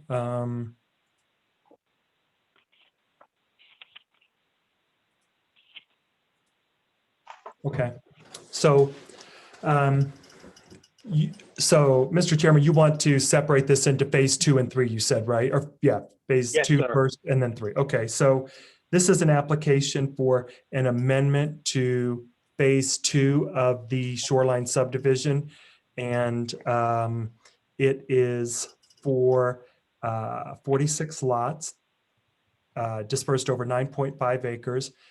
This is part of the Resort Village Medium Density Zoning District, but has additional density allowances pursuant to the Master Development Agreement that was committed to in 2010. For sake of location, we were just discussing Deer Waters, which is right here where my cursor is. So phases 2 and 3 are below, just to the south of Deer Waters and Lakeview. Specifically, Phase 2, the one we're discussing right now, is to the west, right under Lakeview. You can see that right on the left side where my cursor is. I'll zoom in just a little bit. This is Phase 2 right here. Everybody can see that okay? Just for sake of clarifying location. Okay. Thomas, just to interrupt, what about to the west of what you have outlined there? Isn't that Phase 2 as well? So this is part of Phase 2 that was originally submitted. There are no changes proposed for that section. And so there's been a subdivision break. And so this is kind of Phase 2A, Phase 2 amended. Yeah, just this section. So more specifically, it's Phase 2A that we're amending. There's a B and C that are not changing tonight. Sorry. B and C are to the west, right over here. Is that right, Ryan? Yep, okay. So there, we had a number of issues that we thought were important for the Planning Commission to discuss tonight, but specifically, we wanted to make sure that this is part of the Master Development Agreement and part of the Master HOA.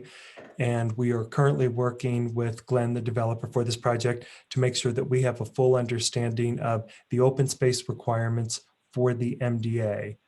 Basically, in a nutshell, the open space requirements are 25% of the developments in the MDA. Glenn was able to get us some updated information. And so we're comparing the existing open space, the way the NDA is written, the open space is for all of the subdivisions in the master association.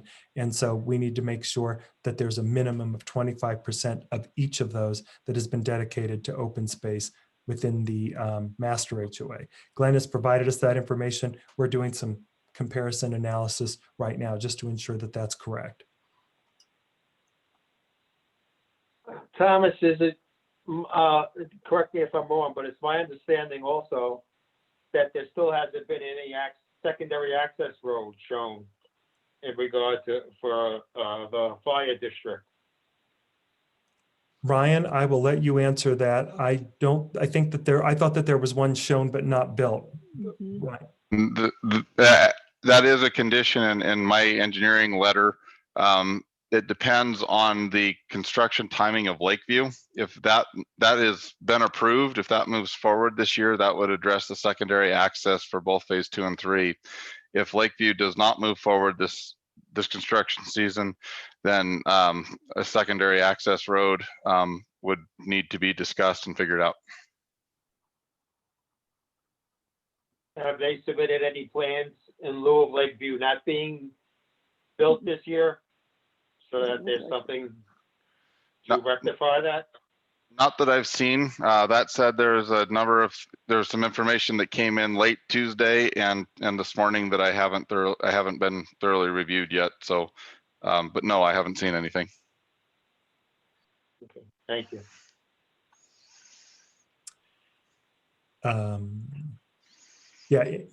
Ask questions as I go through this, please. Number 3 on in this report is with regard to the width of the roads.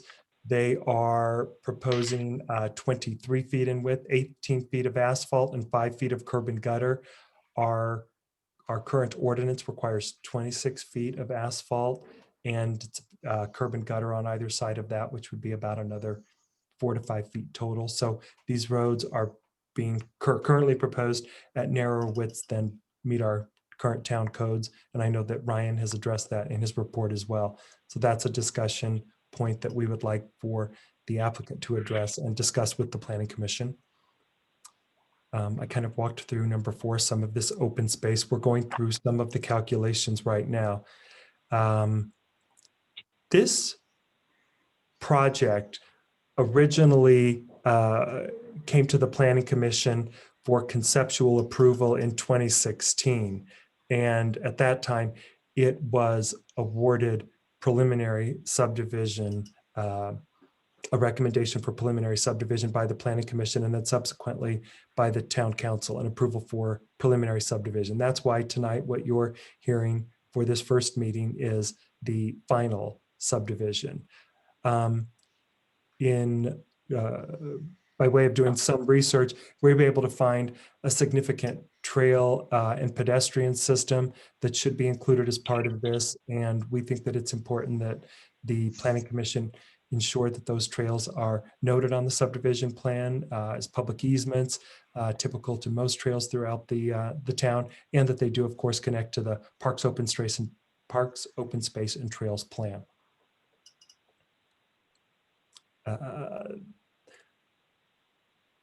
Letter D here references some density issues. Again, this is density pursuant to the Master Development Association. There is a density allotment. We're still trying to work through some of the calculations. We can't quite get some of the calculations to match up, so we're working with Glenn and the Master HOA developer, Mustang Development, to get some of those numbers from them so that we can do an analysis. A table was provided to us recently, and so we will continue with that analysis to make sure density allowances are correct. When do you think that'll be done, Thomas?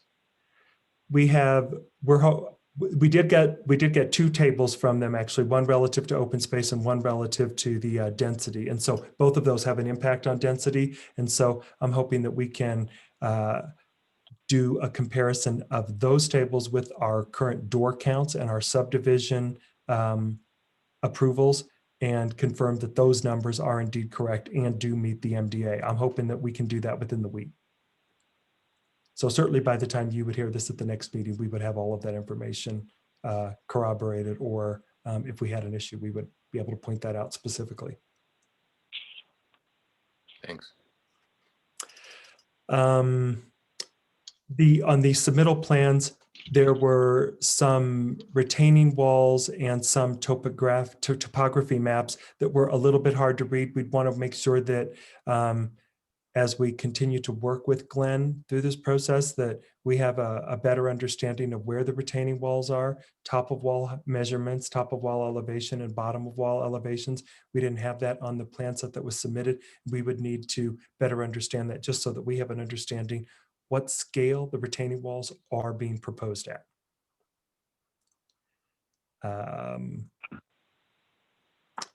There's some steep slopes on either end of the Deepwater Drive and Saltwater Lane, two roads proposed in here, that we would want to make sure either we get a better understanding of slope stabilization. Some of the slopes appear to be 2 to 1 or greater, and there are some concerns with regard to raveling and slope erosion in those areas. Do they need retaining walls? We need to work with the developer to better understand that. And then really working with the developer on a final landscape plan. A landscape plan was submitted. Actually, I didn't incorporate it into this document. It was submitted in the last month's document. I should have put it into this document. I can pull it up if we need it, but we may need a little bit more detail on that, specifically not around the actual units, but around the retaining walls and some of the areas that have the 2 to 1 slopes and or greater, where there could be an issue of erosion.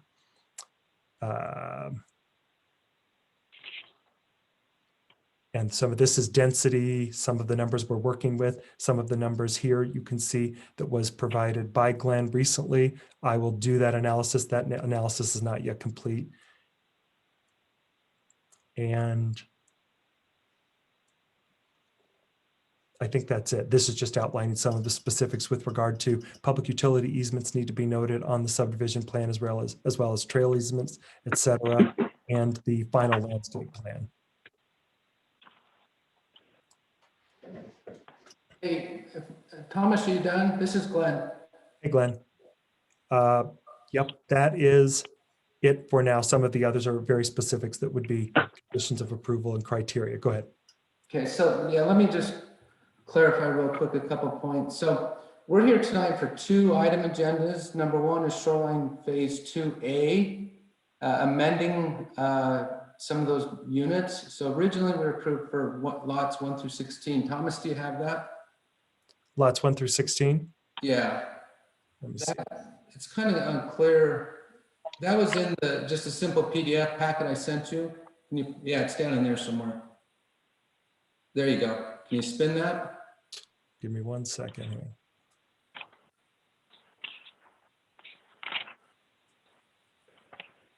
Okay, so sorry, I can't read without my glasses. So the units on the right there in dark gray hash. Yeah, there you go. Originally that was 4 fourplexes and an uphill building type. We switched that to 15 units. We dropped 1 unit, and it's a downhill building type similar to all the rest of the units in Shoreline Phase 2. So these will front off a new road that's installed in Phase 3, it's Sailwater, but they'll be part of Phase 2. So the architecture will be the same, the elevations, they'll just the driveways will front off new road we put in. And the advantage of those units that are on Upside Drive now, which is the road that's in, yeah, Thomas just wrote the red line is the new road. So Upside Drive and those homeowners that live in lots 17 through 32, the original site plan had driveways across from them with 3-story uphill buildings. They will no longer have driveways across from them, and it'll be 2-story downhill units. So that's one item that's on our agenda tonight. So that's a pretty simple item there. Any questions on that from the commission planning commission. Is there a picture someplace where we can see that? It's not on this, is it? A picture? Yeah, like, is there a drawing like this with the before and after, what you're asking, what was there? Well, yeah, I'm sorry. This drawing here is the after. Thomas, can you turn my computer on? You should be able to share now. Let me, hold on.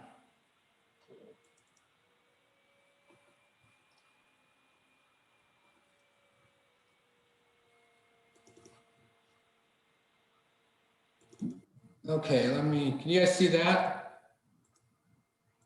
Mm-mm. Can you see that? No. Oh, No. How do I do this? Do you? Is it blocking you from sharing? It shouldn't. Well, If you hover over the screen, do you see the green icon to share at the bottom? If you there it hover, is. Sorry. Okay.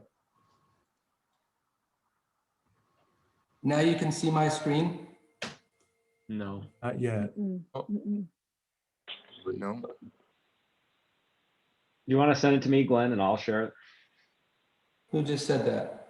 That's Wade. Wade. Sorry, everybody, I haven't done this part yet. Let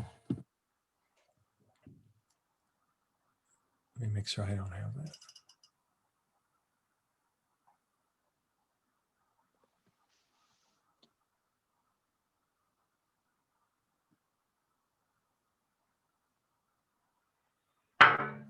About that to Wade. So that'll just show the one less unit and the driveway change.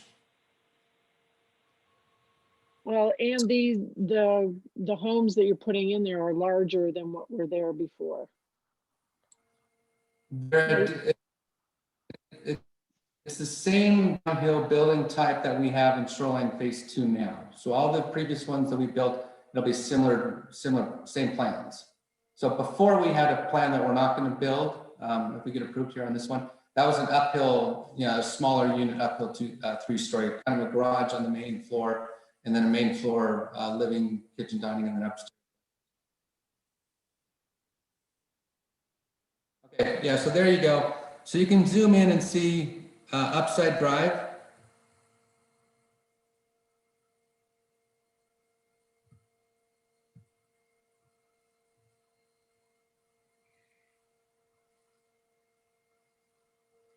With, lots 1 through 16.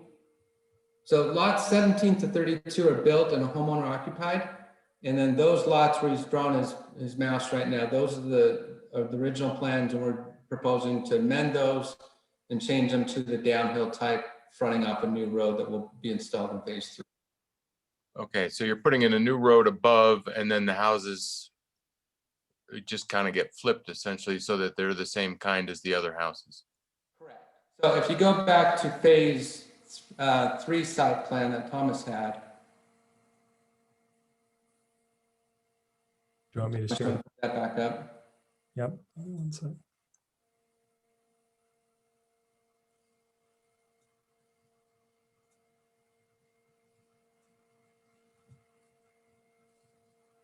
So here. So scroll up one page. Go up one page there, Thomas.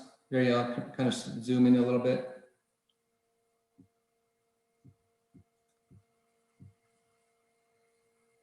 So you can see Upside Drive with lots 1 through 17. And then there's no longer driveways across the street. And then those new buildings will have front off the new road that's put in. We drop 1 unit. Are the setbacks the same as it was? It looks like they're.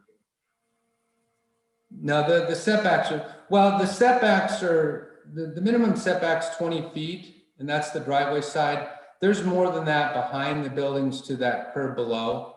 What you're seeing on the lower roads, that's 50, 60, 70 feet. Yeah. Yeah, it looks better. Okay. Well, it fits on the road. So Thomas, if you want to scroll down to Phase 3. Which is squishy. So lots 2 through 16 are not shown right there. It'd be right in that little gap. Yeah, right there, good. But the road that goes in there, the driveways will front off of that. And literally that's really the only driveways on that new road we're putting in. So the rest of phase 3 proposal is all downhill, well, with a few exceptions, but they're mostly downhill units, driveways fronting off one side of a road.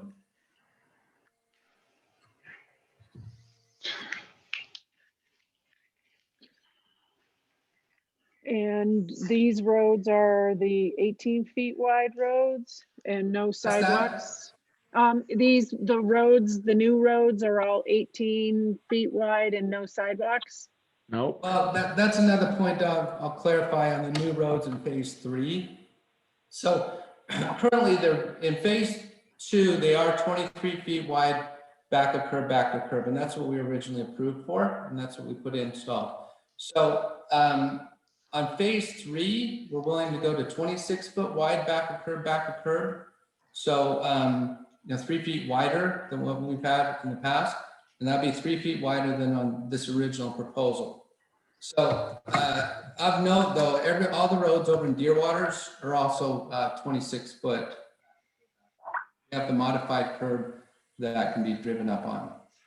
Yep. What about Glenn, parking? have you addressed the fire marshal's concern in regard to the secondary access? Glenn, you want me to take that? Phase- Yeah, go ahead, Wade. So, yeah, go ahead, Wade. Thank you, commissioners. This is Wade Budge. I'm working with Glenn on this project. We are in discussions with the fire marshal, both on complying with access under the fire code and the requirements of the town code, but also with respect to what Glenn just said relative to the widths, and we'll be able to satisfy both of those requirements. But as of this time, you haven't. We have been in discussions with them, correct, but we knew that we were going to have another meeting with you all. And so we wanted to come today and get your input because it's important for us to make sure we respond to all the comments that are made in today's meeting so we can be prepared for our next meeting. So, and if I might point, Ryan is already aware of a temporary access road that we did some work last fall. That's along the easement, along the fence line. And we've been running some more road base actually today and tomorrow. We should get a lot of that finished up, and that will be a point of our discussion with the fire marshal and such. So we have been making progress on that route.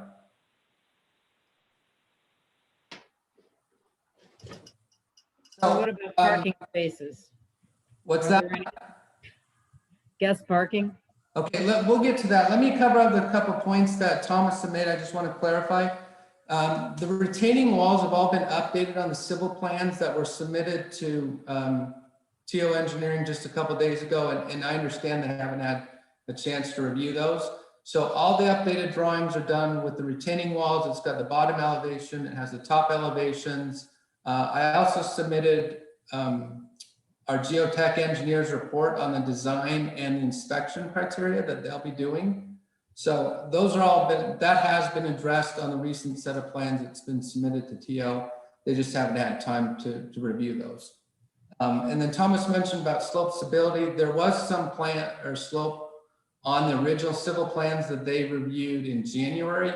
The ones that have been submitted to them just 2 days ago, those have all the slope grading notations on it. Everything's 2 to 1 or less. And then if there's any slopes that might be steeper than that, we've added the rock retaining in those areas. So that point's been addressed. And then also on the updated landscape plans, we submitted Thomas had some questions on his review.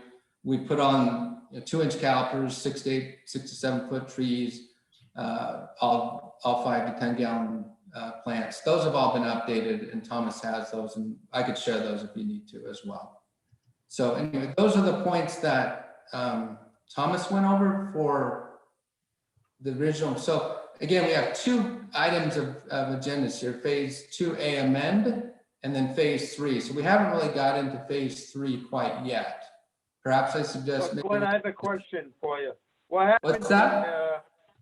I have a question. What happened in the landscape plan that you submitted? What happened to the aspen grove that basically has been leveled that was supposed to be preserved? No, I'm sorry, that's a misunderstanding. The aspen grove is still there. Nothing's changed. In fact, I sent Thomas some pictures today. And I did, can you hear me? I did go out and take a look at that, and I did see that there is a portion of that grove that's still there. And I will, to your point, Tony, make sure that we confirm that it's approximately right-sized in accordance with what was illustrated on the plan. It may be a little bit smaller, but I will go out there and confirm that. So actually, not one aspen tree has been cut down. There was maybe 2 trees in there that had died, but not one aspen tree has been cut down. So they may look a little thinner now if there's no trees, but when they fill out, they're there. Is that what's further down into?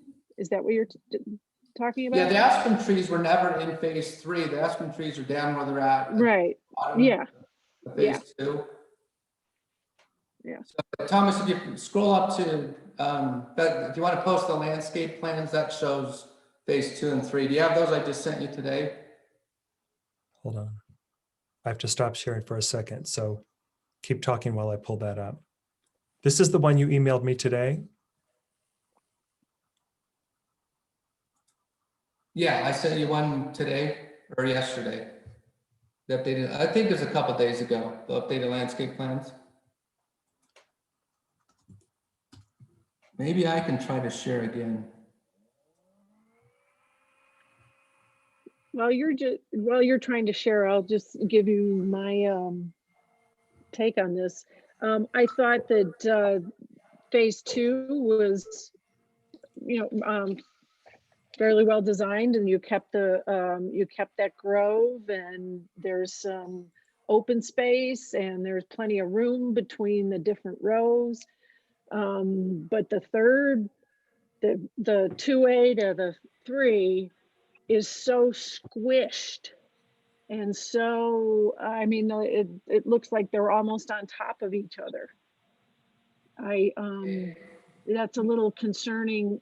The rows itself is concerning, but because they're like right on top of each other, makes that even more concerning. So Glenn, I'm not sure what he said, phase 2 and phase 3. So Glenn, excuse me, Glenn. Glenn, is for now, let's just concentrate on phase 2. We're going to get to phase 3 after we're done with this. Yeah, so. But I think that the 2A is really part of the 3. I mean, I think we need to look at the whole picture of how it looks. I'll go close my door. Sorry about the dogs. This is Ryan. If I could speak for a second, in my recommendation, I understand that we need to amend 2A because they were uphill units that fronted off of a road in phase 2, and that made perfect sense. Now they're fronting off of a road that's, for all intents and purposes, part of phase 3. And we can't really allow those to be built, and the as-builts eventually will be part of phase 3. My opinion, certainly I agree, they are interlocked. We can't approve one without the other. My recommendation would be to move the phase 2 line down to Upside Drive and make those 16 units that we're discussing part of phase 3, because they front off of phase 3, they access off of phase 3, the utilities are part of phase 3. But by making this change, they effectively are part of 3. I think it's odd that your drawings are phase 3, but you're technically phase 2. And I don't think it really affects the overall intent. We're either going to approve both or we're not, because they are, as you mentioned, going to be approved concurrently or denied concurrently. It just makes more sense to me from years down the road when we try to figure out what happened here. Mm-hmm. Yeah, I agree. Okay, that's fine. Yeah. So,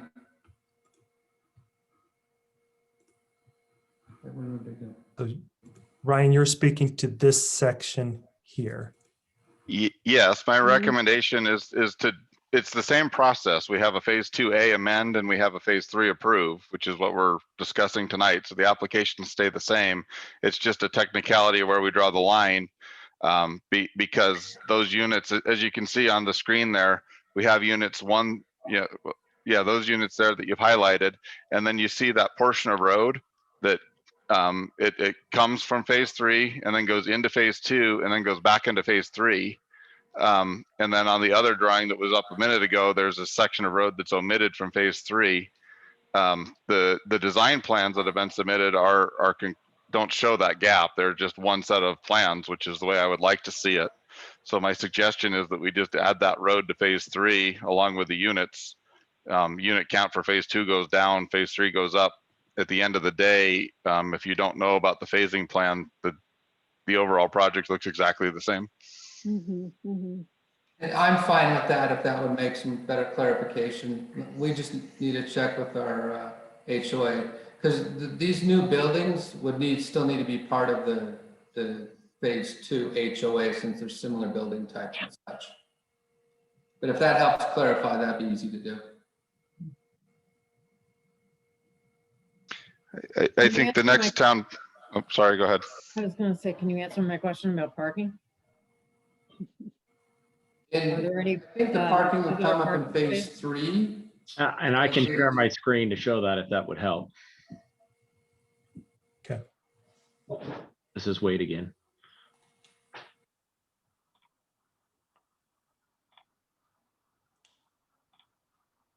Go ahead, Glenn. You can describe the 16 and I'll show them. Okay, so what you're looking at is phase 3 proposed, and phase 3 right now has the letters notated for the lots. So we start at A and then go up to UU, which is 47 lots in phase 3. So you can see on Sailwater there, it has the lots 2 through 16 that we've been discussing. Those would be similar building types to phase 2. And if we need to move the plat just to make it a better clarification, we can do that, but they'd still be part of the phase 2 HOA. So regarding the parking, we have some on-street, or again, every home has two cars in the garage, 2 in the driveway, plus we put some additional visitor parking. Right now there's 16 visitor parking as you wind up the road. I'd be more than happy to add quite a bit more. It looks like I got 4 stalls across from lot 5. I could put 4 more stalls down the street, perhaps across from lot 12. I've got 8 stalls along Deepwater Drive. Perhaps we could put 2 more maybe there in the middle, so people aren't as walking as far. And then up on across from W and K, or what is that, W? I've got 4, but I could perhaps scoot those down and then put 4 more in. So I'd be happy to add more off-street parking. Can you comment on how much off-street parking there will be eventually on Upside Drive? I know we just kind of moved the whole development up, but. Correct. So now that those won't have driveways across the street, if the amendment gets approved, yeah, we could put, say, 4 stalls or 2 and 2 along Upside Drive. We'd be more than happy with that. The grades they're easy to work with, so we're able to get the parking in as needed. So we could do that in quick manner to get those in. Yeah, it would be good to have at least 2 visitor parking for every 4 units, I would think. We could look at it. I mean, you could put them four together, but just from a quantity perspective. Sure. Again, they have the 2 in the driveway, but we could certainly add more visitor parking. Yeah, excuse me, Glenn, I was under the impression that there were going to be single-family homes in phase 3. Not on this proposal. There will be single-family homes in Shoreline overall, but we haven't got to that phase yet. Okay, what phase is that? Is that going to be part of phase 3, or is there a phase 4? There'll be a phase 4 and perhaps up to phase 8 or 9. It just depends on what market conditions will bring, but we will have single-family homes in Shoreline. Okay, because I thought these were gonna be single-family homes, so Yeah. I stand corrected then, I guess, so they're. Yeah, we're just numbering 1, 2, and 3, but we will do single, and next will be phase 4, but we will have single family homes at Yeah, some. I'd really like to see some single-family homes also mixed in there. The original shoreline overall approval does have a number of single family homes. Okay. We talked a little bit, or Thomas talked a little bit about open space. This is Lecter Road. like there's not between shoreline 1, 2, and 3. There doesn't appear to be any parks. There's a few trails, I assume. Well, Thomas has the percent open space, so he and I can review those, or he could share with those. I believe it's actually in the packet that was submitted. Phase 2 does have the large park around the grove of trees. We'll do walking trails in there with park benches and a large grass area. Okay. That will be, and that's open to any residents of Hideout. We'll have quite a bit of guest parking. People can go down there and hike and walk around. And our plan is to get that in. It'll be done this summer before the fall. And will there be any green space, kind of open space in phase 3? Well, the site plan is what you see is what will be done on this particular phase. We do have a perimeter trail coming down, and then the landscape plans show a couple trails going through the site, that'll connect to other parts of Bruce, if it helps, there is a significant trail system that was noted back in 2016 that's really not illustrated on this particular drawing, but that is something that we had listed as a condition of approval that would be incorporated. But to your point, the open space, it is very, very unique. While there's really no open space as we would think of it in this proposal, there's not, a large area of open space per se. The way the master HOA defines open space is simply that space that's not roads or buildings, unfortunately. And so it is Just what's between a building is considered open space. And so as we look at the percents, we're looking into this in a little bit more detail to see if that really was the intent of the MDA. But if that is indeed the intent, it was very lopsided MDA, obviously. The way it's written. Thomas, let me ask you a question then. In regard to the MDA, the preliminary plat approval, the plan illustrated the following amenities: a community swimming pool, an amphitheater, bocce ball courts, splash pad. Good. Is there there's no mention, I don't see any mention of those. So I think that I'll leave that to Glenn, but I'm supposing that maybe that is anticipated for a subsequent phase of the shoreline development. But yeah, you're right that none of that is shown in phase 2, ABC or A, B, C, and or 3. Yeah. Well, what was the question again? Well, your master development agreement, discuss, it shows in there a community swimming pool, an amphitheater, bocce ball court, splash pad. I don't see any of those in any of these. That will definitely be going in. It'll be fairly significant size, large clubhouse, pool, the pickleball courts, amphitheater, parks and trails, all that will be going in. There's an area on the overall shoreline plan that's already noted, and Thomas has a copy of that was approved in 2016. All right, well, let me ask you a question. When do you anticipate them going in? Well, we have to get the infrastructure built to get over there, and perhaps that'll be done in phase 4, which is after this one. And then once we get the infrastructure over there, then we'll start on that. We'd like to get started on it sooner than later. It's a nice amenity to have. Yeah, it would be great to have.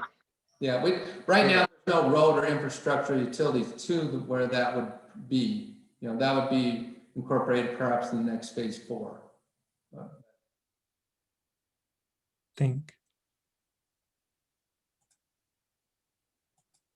Tony, is this what you're referring to, part of the MDA? Is this it?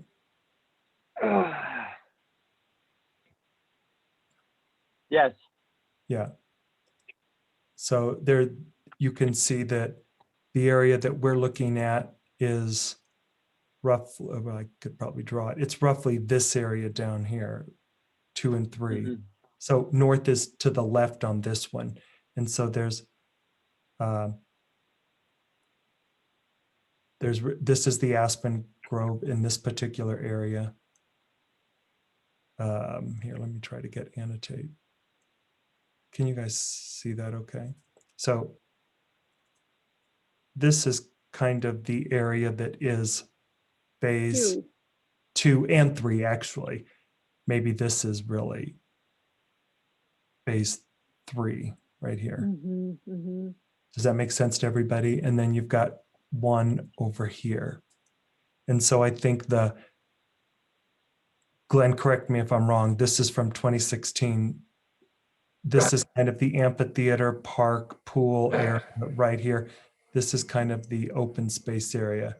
Yeah, and so I know you can't see my cursor, but from phase 2 and 3, which Thomas circled in red, over to the village center on his plan, that, in fact, that new area right in between there, yes.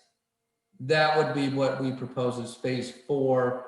Again, we may move some things around, but that's the infrastructure that we need to get before we can get over to the village center. So is phase kinda 4 looks- going to be mostly single family homes? What's that? Will phase 4 be mostly single family homes? We're not sure yet. We're in the process. So, you know, things may get moved around on the site plan, but the quantities that are committed to single family homes would remain the same. It looks like there's a lot more buildings squished into what's currently phase 3 than this picture. Yeah. Well, when you look more detailed on the site plan, you know, an individual site plan, it may look different.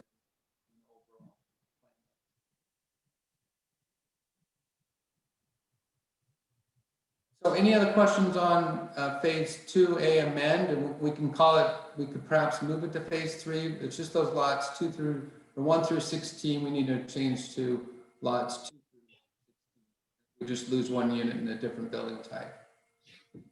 So I have a question about the land and the dirt and the compaction, because I've been down there a lot and I know that it's kind of recent dirt that's been moved around. What's the process of the compaction? There's a big Cat 825 compactor that's been running nonstop during the process. I've got hundreds of compaction reports from an independent geotechnical firm, and TO's in possession of all of those.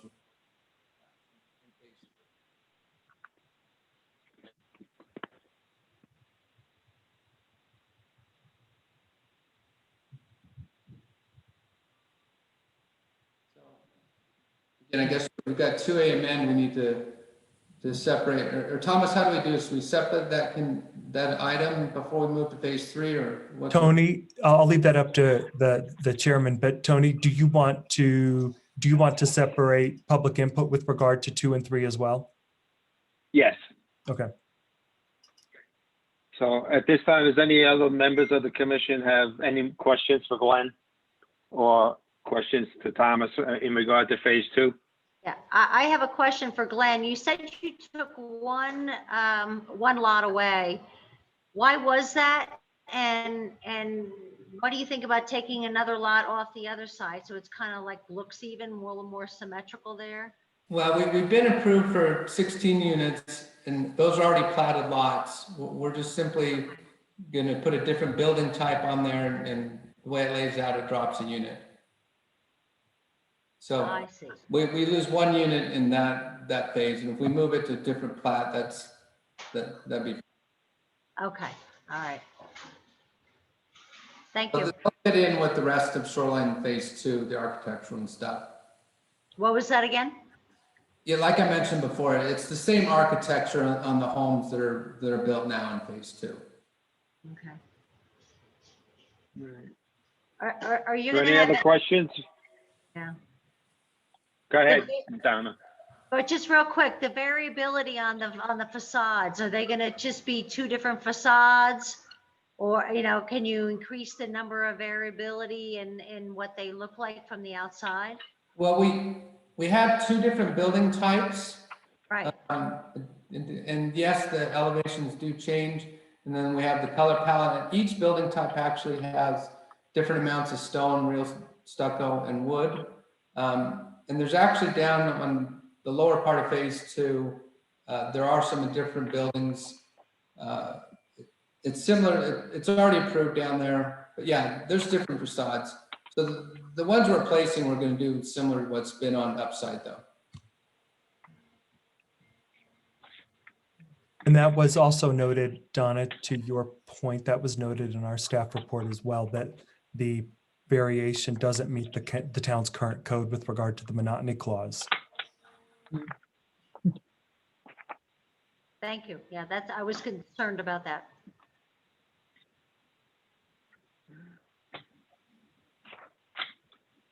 Are there any other questions from any of the council members?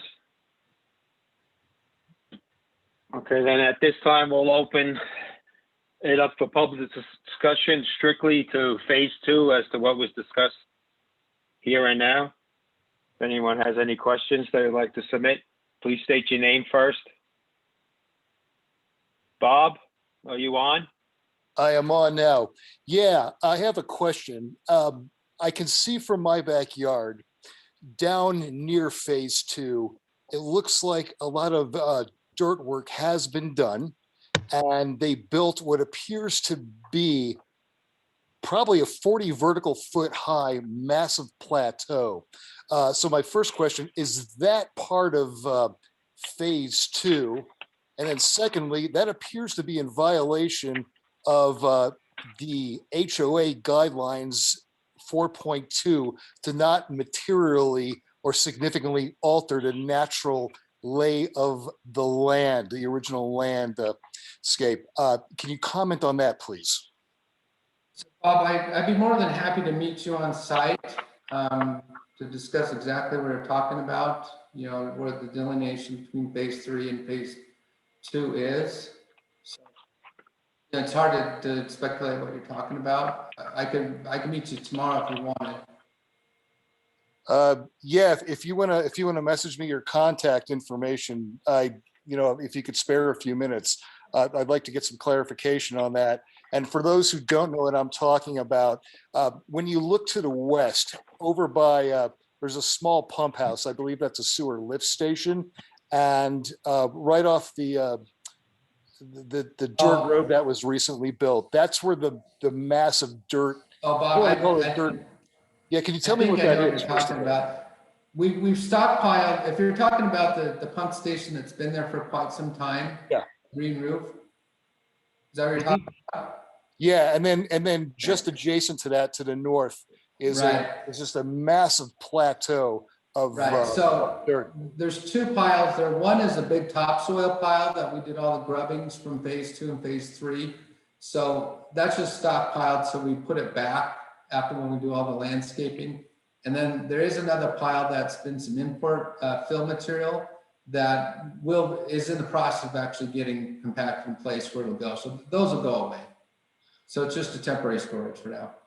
Okay, good to know. Thanks for the clarification. I don't think we need to meet for that, but I think I know exactly what you're talking about. But you're more than welcome to give me a call. We could trade phone numbers. Yeah, I'll shoot you a message on that. And did you have a rough time guesstimate as to when that stockpile of dirt might be, for the most part, removed? Most of it will be gone, I guess, by spring or summer. The topsoil might take a little longer. A lot of that topsoil will be used on phase 2, and then the rest will be used on phase 3. Where the dirt pile is right now, is that going to be part of phase 3?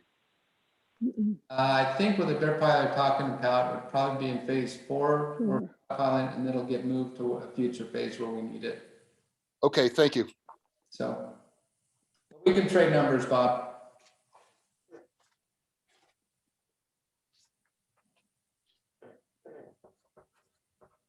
Kurt, be my guest, please. Thank you. So this development was approved by the previous administration, and to call this a true arm's length authorization would be a real stretch. If you look at the density and layout of these units, it's extremely intense. Sometimes when you're in the thick of something, it's hard to picture what I'm talking about. Thomas, do you have a picture of the town taken from Route 40 that we can all look at? Can you share that if you have it? I do have one. Give me 1 second.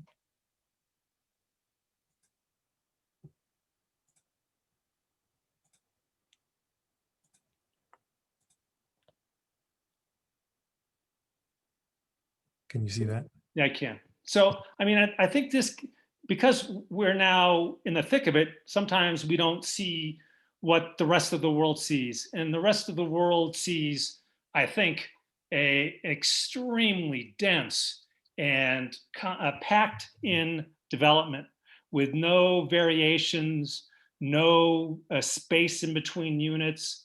And it just appears to me such poor planning and poor planning oversight.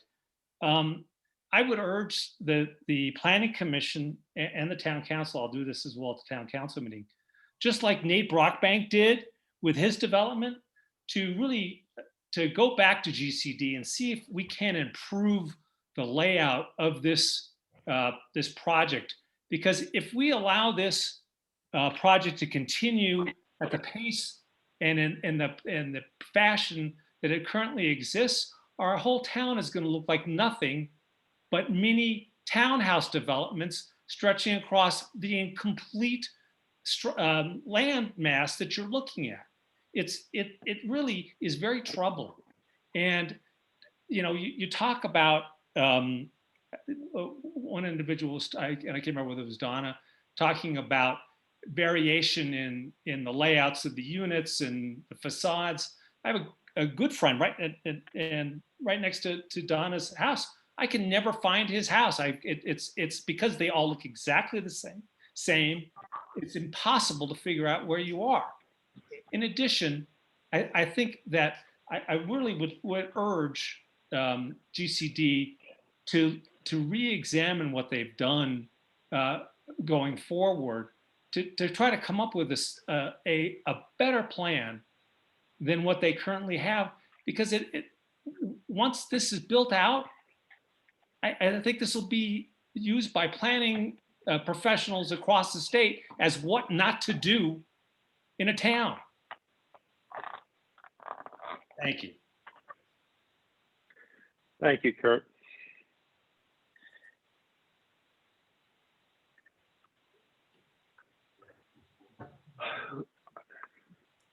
Tom, do you have a comment that you'd like to make? Yeah, I do. Thank you all. Thanks for the great work that you're doing. Please state your name for the record first. Oh yeah, Tom Sly, and I live on Longview. Y'all can hear me okay? Yes. Yeah. Okay. Well, thank you for the great work you guys are doing. A couple questions. First, Kurt, thanks for your comments. I agree. When I'm skiing up at Deer Valley and I look out, it's starting to look like public housing. So a little bit of a concern. So in the previous conversation, there was some questions asked, I think by Rachel to Glenn about whatever it was, phase 4, I believe, where it was delineated on the map that Thomas was showing as single unit detached, I believe. And it was either Rachel or Donna asked. Tom, I have to stop you there. The question, I just need you to discuss phase 2 right now. We're not, okay. Phase Yeah, 4 is not even in front of the commission. Okay, all right, then I'm sorry. I just want to know if they could switch them up like that. All right, that's all I had. Thank you. Thank you. Sorry about that. Is there anybody else that would like to make a comment?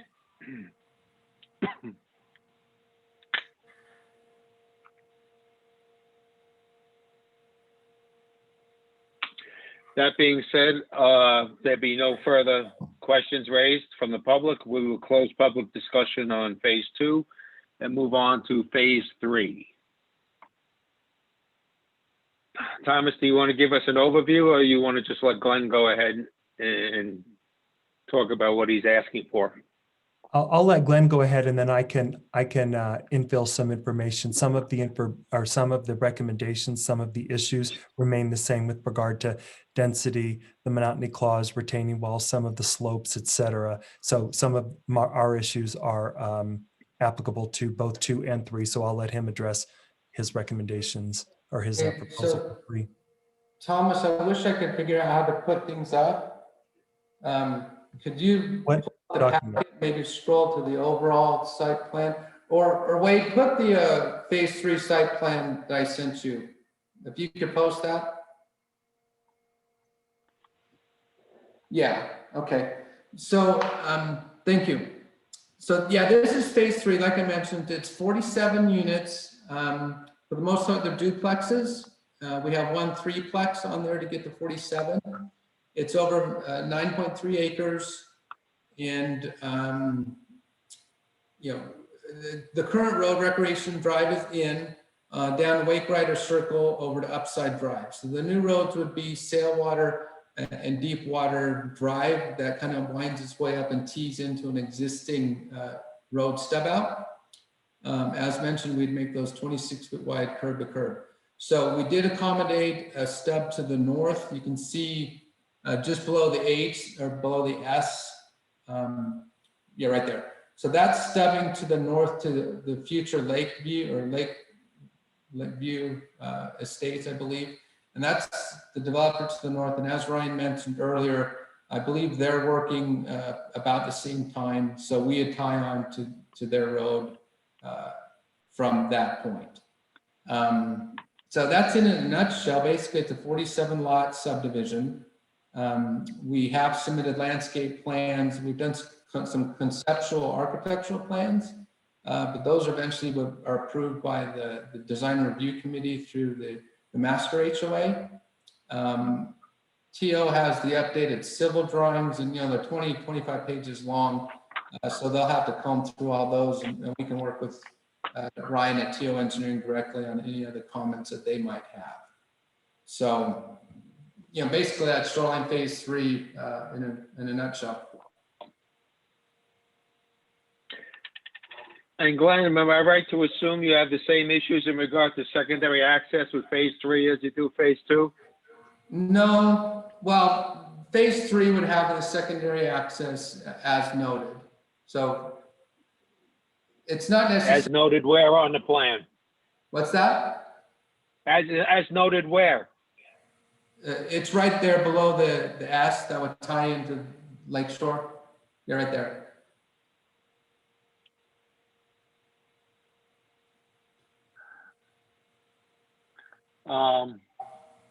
Well, that doesn't jive with what the fire marshal said. Well, and this is Wade again, and as I mentioned, we're in those discussions with the fire marshal. We spoke with their council earlier today and have a meeting set up with them. So we'll come back and give you a full explanation of how we're meeting both city code and the state fire code. Okay, thank you.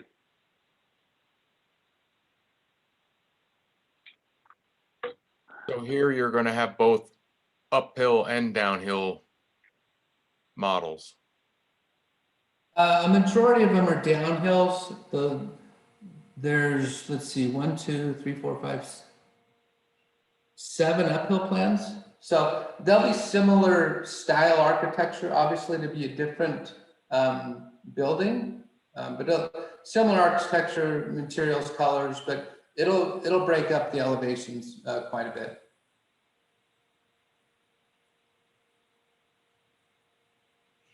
For the most part, all the roads are just drivewayed off the downhill side, as in similar to phase 2.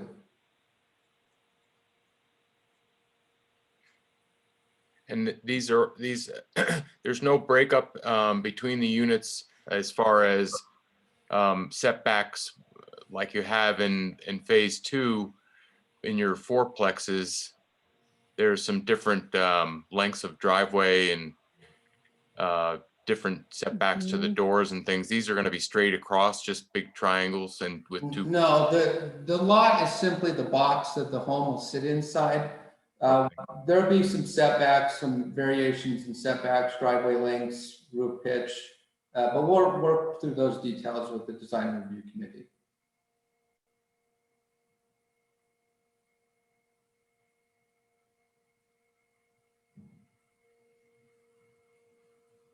So any other questions specifically here? Or Thomas, do you want to go through some of your comments? Maybe I could answer.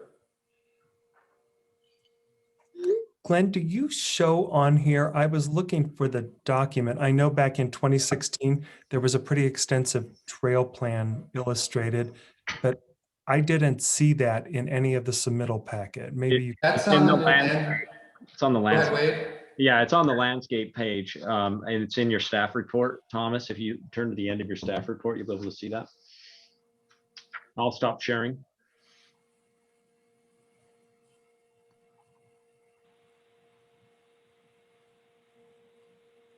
Hang on, let me. I wish I could share. I could put the landscape plan up, but Thomas or Wade, do you have that? I've got it.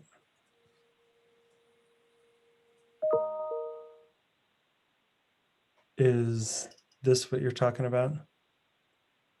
Yeah, the trail is the dotted black line. So we have, the trail actually at this point comes down from phase 2. It parallels the road, Shoreline Drive. It does cross over recreation. And it comes down toward building UUT where that future duplex. So the trail's already to that point. This summer, we're gonna finish all the trails in phase 2 as noted. And then, as phase 3 progresses, we'll finish the perimeter trail. Plus we have that dotted line going through parallel to Deepwater Drive that will come over toward Wakewater Circle and then tie into future trails in addition to that. Okay, so this is a different trail system that was proposed at preliminary, is what you're saying. Yeah, because the one at preliminary kind of crisscrossed through it. I don't think there was quite the same layout, and I think it didn't appear as dense. So you had a lot more. You had 6.7 miles of trails. Well, we'll have a lot of trails. Trails are important to us. We're going to add them considerably. It's a little different from the original overall because it wasn't as detailed.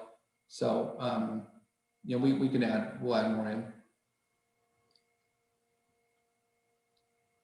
Okay, so I definitely want to make sure that we work with you on that. The trails are important. Sure, and I'm just looking at it. There is a new Parks Open Space Trails Plan, master plan Sure. that we have to connect to. Yeah, now that if we get the approval to do the amended in phase 2, those lots 2 through 16, on the one side of upside, we could add a trail along there that before had driveways along it. So that could be another connection point going. There's no room there. There's not even room there for a parking pad. So because that slope comes right down to there. I live right across the street. I'm on the slope was just put in. The buildings aren't there yet. The other thing we could do is put a perimeter trail on the road below where we have some more room. But we'll get that in this summer. So I'd be happy to meet with some residents of phase 2 as well as Thomas to integrate some more trails. What had you thought at all about the fourplexes that are there? Maybe switching the fourplexes there with the duplexes and maybe just putting the duplexes between the fourplexes on upside? No, just to mix things up a little bit and to keep some of those views, because as I look across the street, those people aren't going to have any view. They're going to be looking at our roof. We've actually done considerable view analysis on the civil plans. So we've done our best to maximize the views. The lots 2 through 16 will still be part of the phase 2 HOA. So they need to be similar buildings for the exterior maintenance to maintain the same.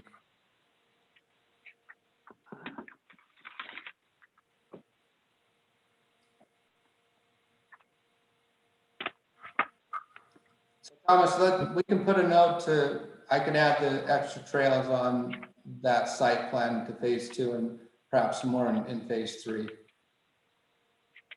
Okay, so what I can do is I can draft up a concept trail plan. You and I Yeah. can discuss it, but Yeah. I want to make sure the planning commission sees that so that they understand, one, that it was the trail system that was approved as a preliminary, and then make sure that the post committee sees it as well. And like I said, if there's any homeowners in phase 2, I'd be glad to meet with them to,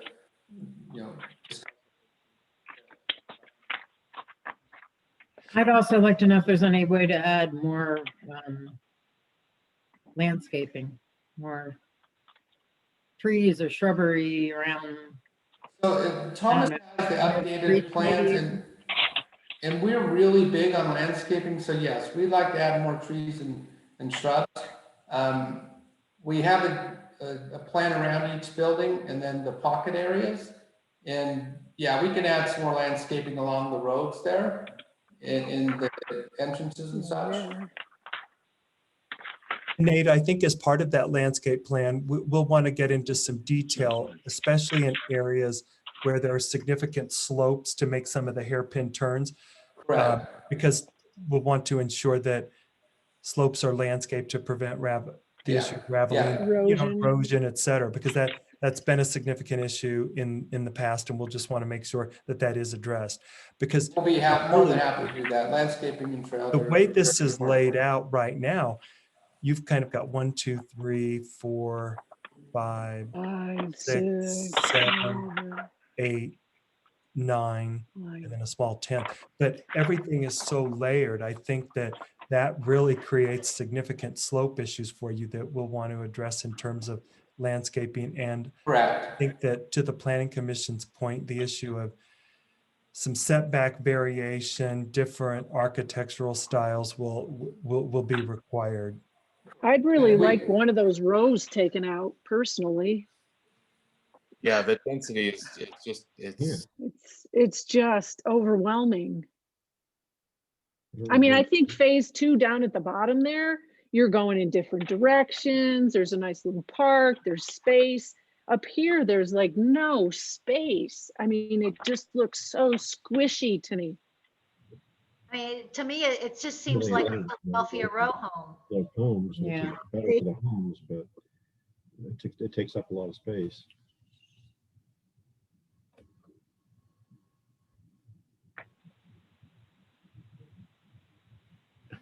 Why are you not on mute?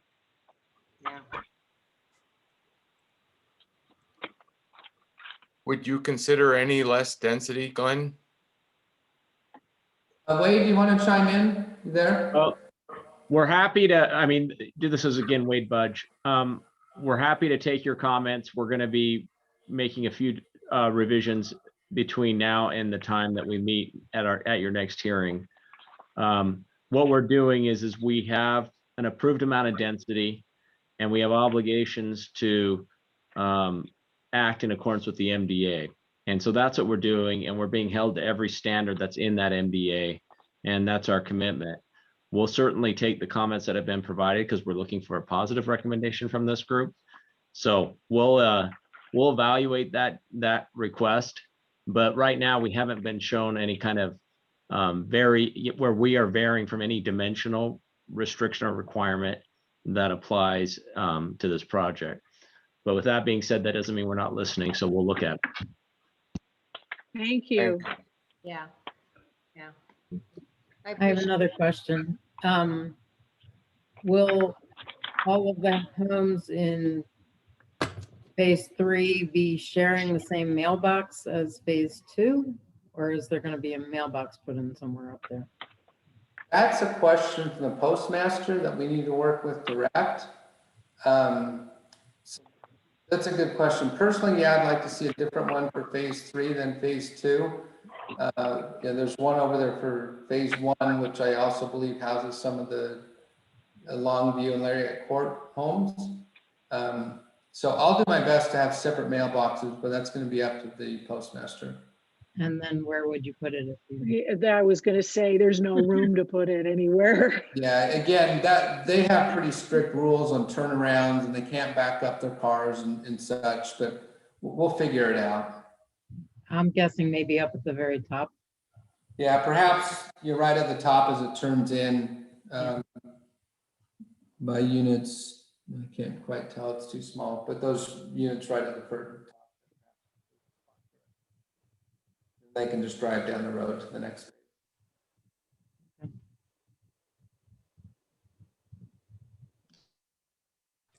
Glenn, did you in the recent submittal, maybe you sent it to TO, maybe I haven't seen it yet. Did you submit the retaining walls? You said tops of walls, bottoms.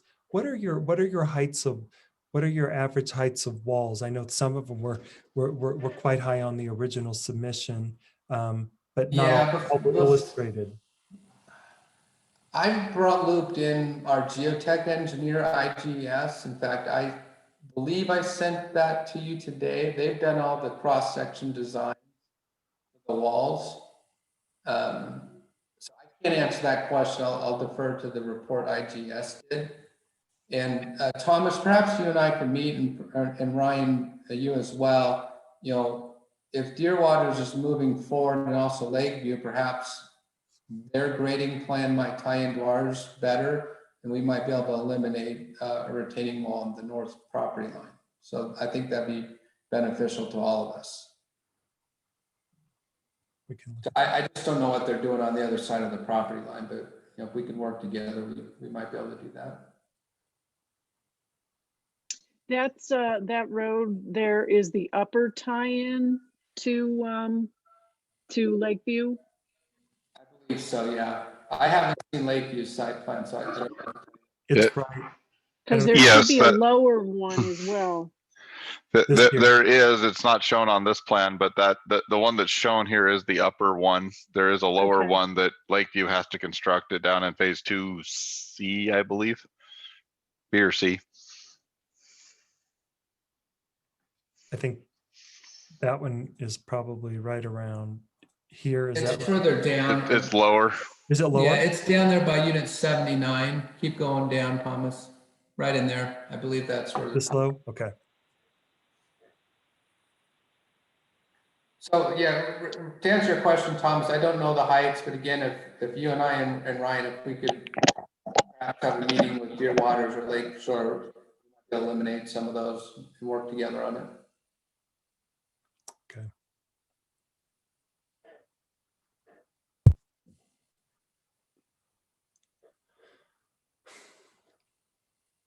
Does any other council members have any other questions for Glenn or Wade? I think you still have a public hand up. All right, well, first we'll take care of the council members and then we'll open it up for public discussion for phase 3. Okay, there being no further questions from the council, we will open up public discussion for phase 3 at this time. Dale, please state your name for the record and then ask your question. Hi, this is Dale Hman. I live here in Hideout. I'm in Shoreline Phase 1. Thomas, would you be able to bring up that photo that showed across the highway from 40? I wanted to follow up on Kurt's comment. Yes. That's a fairly old photo, I believe. Correct. Yeah. Yeah, that was my point. Is that can you get that up there, Thomas? So this photo here shows only Shoreline Phase 1 and a few of the custom homes that are on Longview Drive. It doesn't show anything of Shoreline Phase 2, which would be down below and to the left of the 50 units that are there.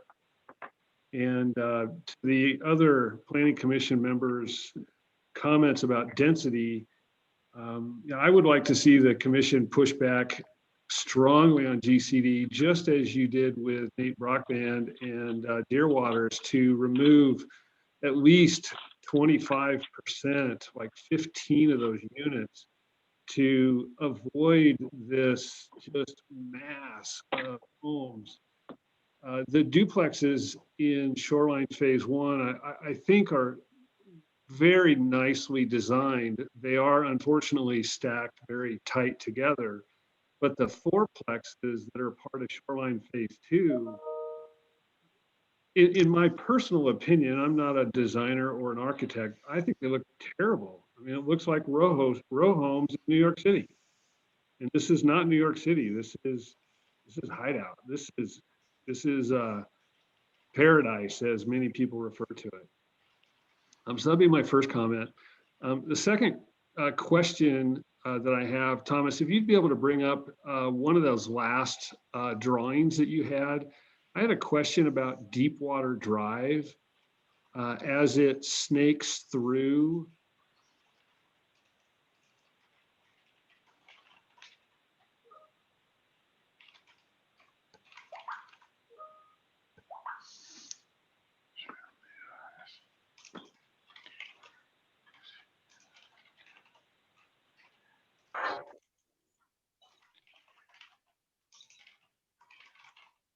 Do you need this kind of? No, if you're able to, like the last one that you had up, if you're able to show Deepwater Drive a little closer, or Deepwater, I guess is what it's called. Oops. One. In phase 2 or 3, were you? Phase 3. You want to see it in phase 3? Yeah. So as Deepwater or Deepwater snakes through there, it looks like it could have connected to, and I don't know what the name of the road is that runs along the side of it. But there's the big lazy river snake in the middle. To me, for fire and safety, is there any reason why on the southern edge that doesn't connect to the drive? You have entrance and exit from above it and below it, but you've got the big U-turn right in the middle. Is there a reason why that's not connected? Does the grade prevent that from being connected to the drive there? I would think as a homeowner, I wouldn't want to have to snake all the way around if I lived in the middle there. So this drive, why is there not a connection here? Correct. Okay. Or split in two different roads. Correct, Glennis. Yeah, that it doesn't need to have the big U-turn there. So my question is, can that be considered to open that so that it's easy access, not only for homeowners, but more importantly, easy access? I can't imagine a fire truck trying to make that U-turn.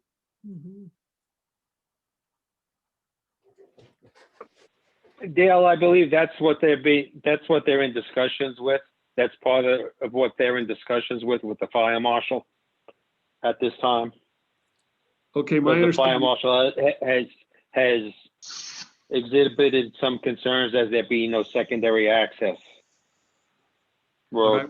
Would Glenn or Wade be able to comment on that? Because my understanding of secondary access is there needs to be an egress through the Lakeview Estates, and it wasn't related to this hairpin turn. Yeah, I'll comment real quick. We've actually been through the original site plan with the roads and such, already been through quite a few reviews with Thomas and Ryan from TO Engineering. They actually had a great suggestion about modifying sailwater, which we included. There is civil engineering codes that you can't have roads one after another stubbing out to it. You have to have a certain distance between those. The grade is also an issue. And as far as the fire, everybody talks about secondary access.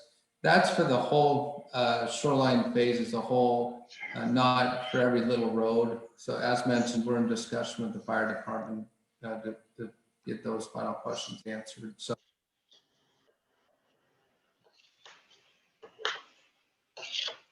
Okay, so my final question has less to do with specifically phase 3, but more to do with the amount of heavy equipment that has been using Shoreline Drive to bring in fill, bring in extra dirt, which has caused substantial damage to Shoreline Drive down in the Deer Waters area. Who has responsibility for, first off, repairing that as due to freeze thaw over the winter? The damage has went from one small area to now pretty much clearly across the entire road. And then the second part of that question would be, how do we get all these dump trucks off of Shoreline Drive and using an alternate access that would be for construction traffic only, instead of having upwards of 50 dump trucks a day running through the residential neighborhoods?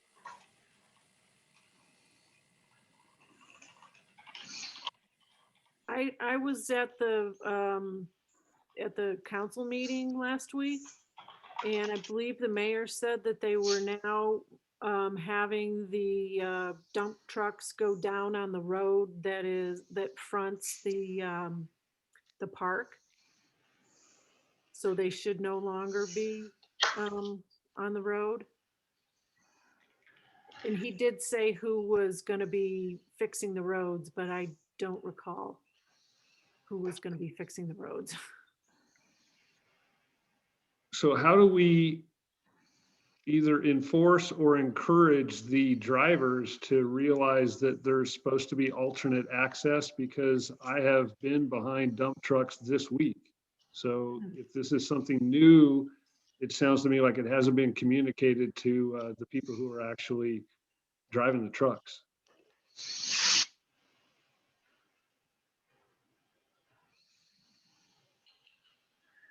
I believe, Dale, that's something the town is going to have to do in regard to the Kurt and being a little bit more forceful and letting the going down on site. But that's something for the mayor that you're going to have to raise with the mayor. We have no control over that. Well, but doesn't the developer have some control over it, given that the developer is the one who's bringing the trucks in? Glenn, you want to answer that? Well, this is Wade. I mean, this is an operational item, and what's pending before the planning commission is how we make sure we're showing compliance with respect to the requirements for putting platted lots in front of the planning commission. So that doesn't mean we're not listening to it, but we're not gonna, we need to go and talk to the actual town officials about what they're seeing and wanting to do. It's the town's road, not our road. I appreciate, Wade, that you don't want to answer the questions about how GCD has been a poor representation of a community and a Hideout partner.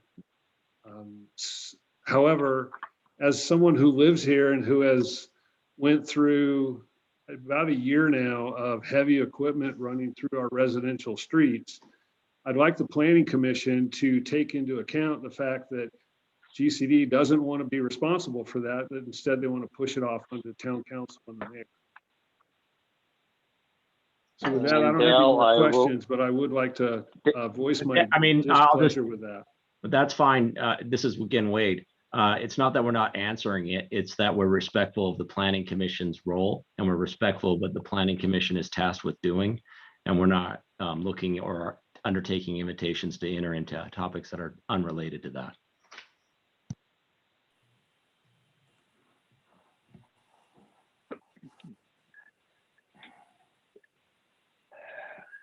Brian, you have a question?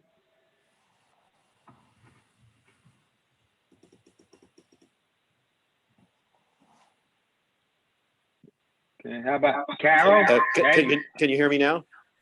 Mm-hmm. Yeah, okay, Brian, I can hear you now. Please state your name for the record. Yes, it's Brian Cooper, and I live in Hideout, and I'm on the infrastructure committee. Hang on a minute.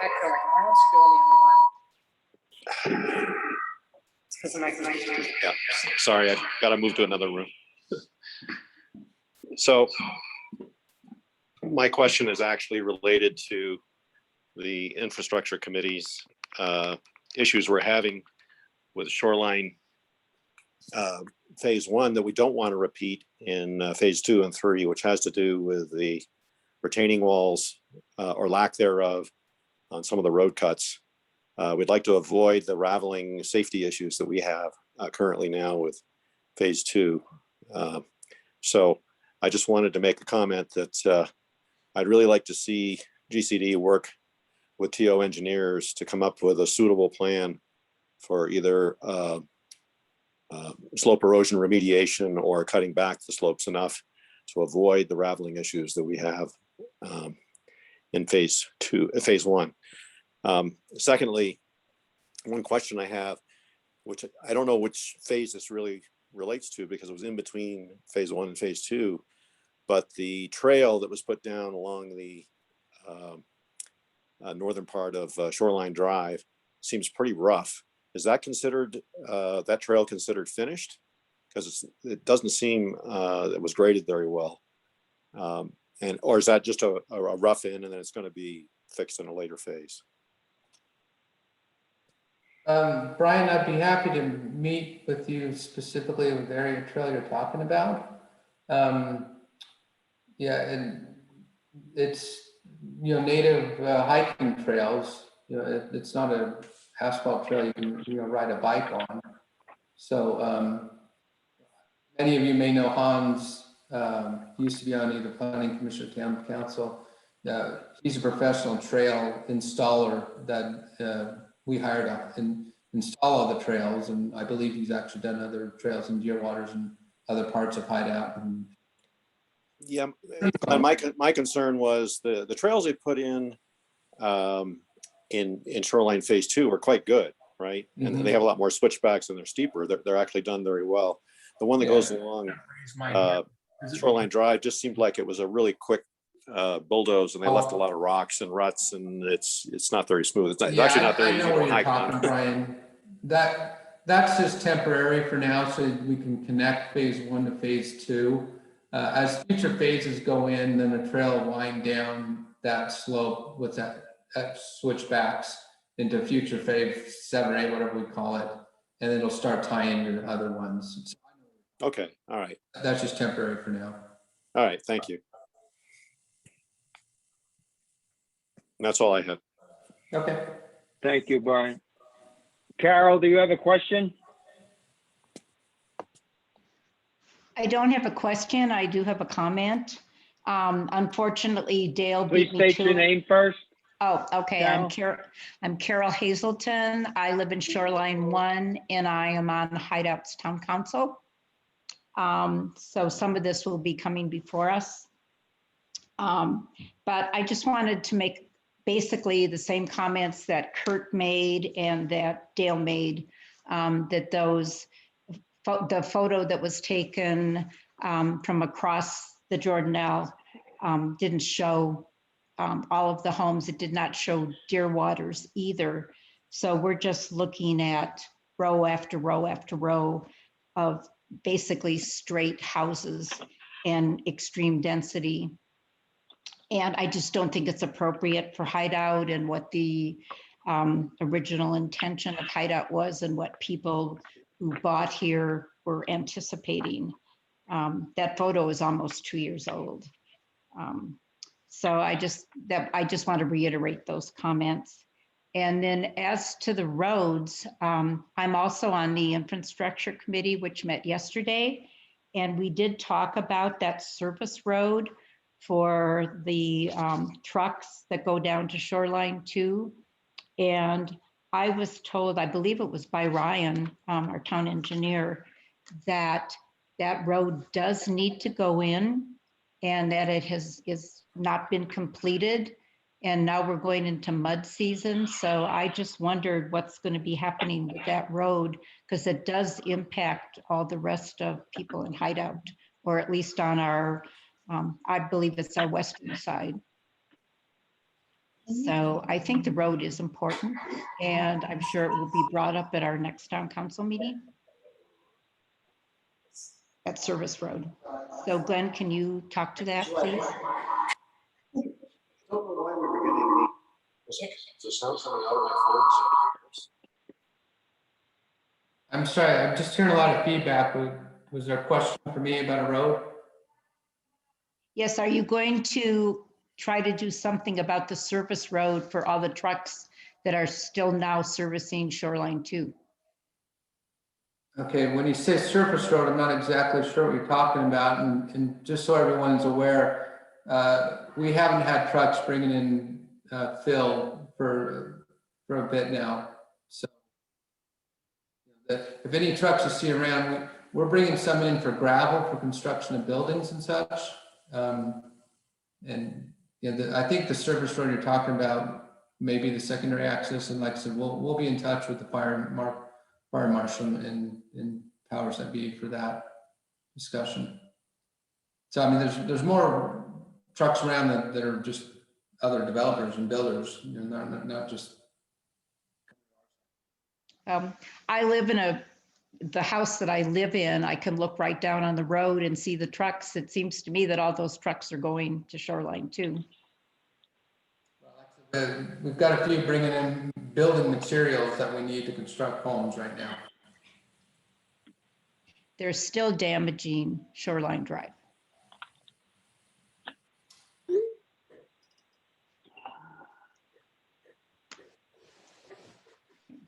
Those are my comments, so I'm through. Thank you. Carol? I can't, this is Nate Brockbeck. I can't raise my hand, so when it's my turn, will you just call on me? Carol, are you done? Yes, I said I was through. Okay, thank you very much. Okay, Nate, go ahead. So will you pull up the map again? I was out there it's been a few months, but is the asphalt done in phase 3? Well, phase 3 is what we're going for approval for tonight. So no, nothing's done in phase 3 per se. Because I was pretty concerned that you've raised phase 3 probably 15 feet, it looks like to me. And I think you did it personally just to block my views. We designed your site to maximize the views for our site. Yeah, and ruin my views. The town should take a look at that because it's actually not right. I know, Glenn, you have issues with me because some gas line a while ago, but what you've done to block my views, to me, it's borderline unethical. Hey, Nate, this is Wade. Why don't you give me a call afterwards? We'll talk about it. Yeah, and okay, Wade. Thanks, Nate. And then the other thing is, you know who's going to pay for the road. I put the road in, but no one can build a road for that kind of traffic. I will be fixing Shoreline Road, but it's 90% of 90% of his trucks. We've tried to get them to go other places. They won't. They don't listen to any. They just don't listen, and it's going to cost me over $100,000 to fix that road. But I only want to fix it one time, Glenn. So if you're going to keep doing this, I don't want to fix it now. But it is a complete disaster what you've done to my road. And it's your people. So Nate, so just to set the stage, are you talking about a private road? Is that what you're talking about? I'm talking Shoreline Road that the town is asking not to drive on it because it was new, and now it's ruined. Okay, well, let's you and I and Bruce and Polly have a discussion rather than trying to involve the planning commission in something that doesn't relate to a plat. No, that's fine. But it's a big number for me. Because the road is ruined. I was shocked when I went out there two months ago. So that's all I have to say. Thank you. Yep. Carol Thomas, you have a question, please? Yeah, I have some concerns about the connectivity of all of these developments, like the road that Nate is talking about and that Glenn is using. And what is going to happen with with future development when Lakeview Estates starts to be developed and the additional phases of Shoreline are developed? How much construction traffic is going to go across and affect all of those roads and traffic? I mean, Carol, I'm going to have to ask you to direct your question to the phase 3 that we discussed. I can't discuss we can't talk about something that hasn't been built yet or proposed yet, or how it's going to be affected. Well, I think it should be, well, if we can't talk about it now, it should be in the back of everyone's minds.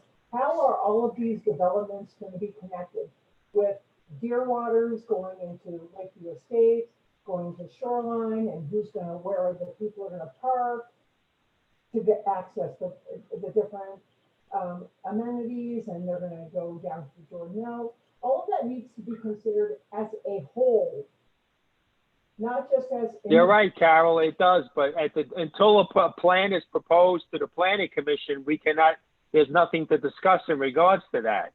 I mean, Lakeview, there's nothing been done with Lakeview Estates yet, so how can we discuss how it's going to be affected when there hasn't been any plans put forward? There are some plans for Lakeview Estates, and they do tie into. Not that they've been proposed to the planning commission.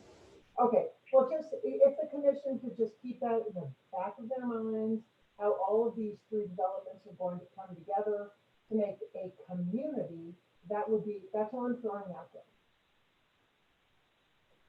And that's why the town has a master plan, Carol. Okay, great. Thank you. Thank you.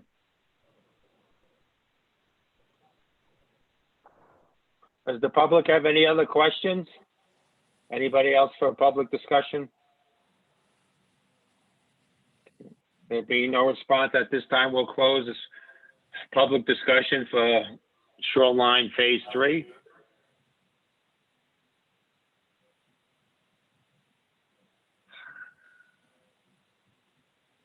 That being said, Glenn, do you want to put this forward? Are you asking us for a recommendation tonight on this? No, it's tomorrow. Okay. I mean, at the next meeting, because what Polly and this is Wade again. What Polly and I talked about is under the MDA, you can have up to 2 public hearings, and what we'd like to do is work with a couple of the items that Thomas had highlighted and do some updates and make sure that Thomas is able to comment on those updates that came in on Tuesday, so that you can understand the progress we have achieved and we intend to achieve by your next hearing. Not just Thomas, but Ryan. Wade, from a personal view, just so you know, I would certainly like to see you get the issues worked out with the fire commission in regard to the secondary access roads. Yeah, and I've noted that down in my notes, so I appreciate that. Mm-hmm. Okay, that being said, there's no further business in front of the council. If someone would like to make a motion to adjourn. I move we adjourn. Thank you, Glennis. Does anybody second that? I'll second that. Thank you, Donna. Bruce? Yes. Donna? Yes. Glennis? Yes. Ryan? Tony's a yes. Okay, thank you, everybody. Just so Just want to everyone. say thank you, everyone, as well. Appreciate your time, and we'll work with Thomas and Ryan and staff to get all the questions answered. So appreciate your time tonight. All right, thank you, Glenn. And just so you guys know, Bruce will be running the meeting next month because I will be out of the country. Also, I think Donna and Ryan, if you could forward a cell phone or a phone number to the town so they could put it on the master sheet. I believe the one that came out didn't have any phone numbers to get in contact with you guys. That would be greatly appreciated. And then Rachel, I hope you're available on the 15th because I won't be here, so you can be the 5th member. And I thank everybody for their time tonight. I know it was rather long, but I appreciate it. And see you all next month. Travel safe. Yeah, thank you. Night, everyone. Good night. Good night. Bye.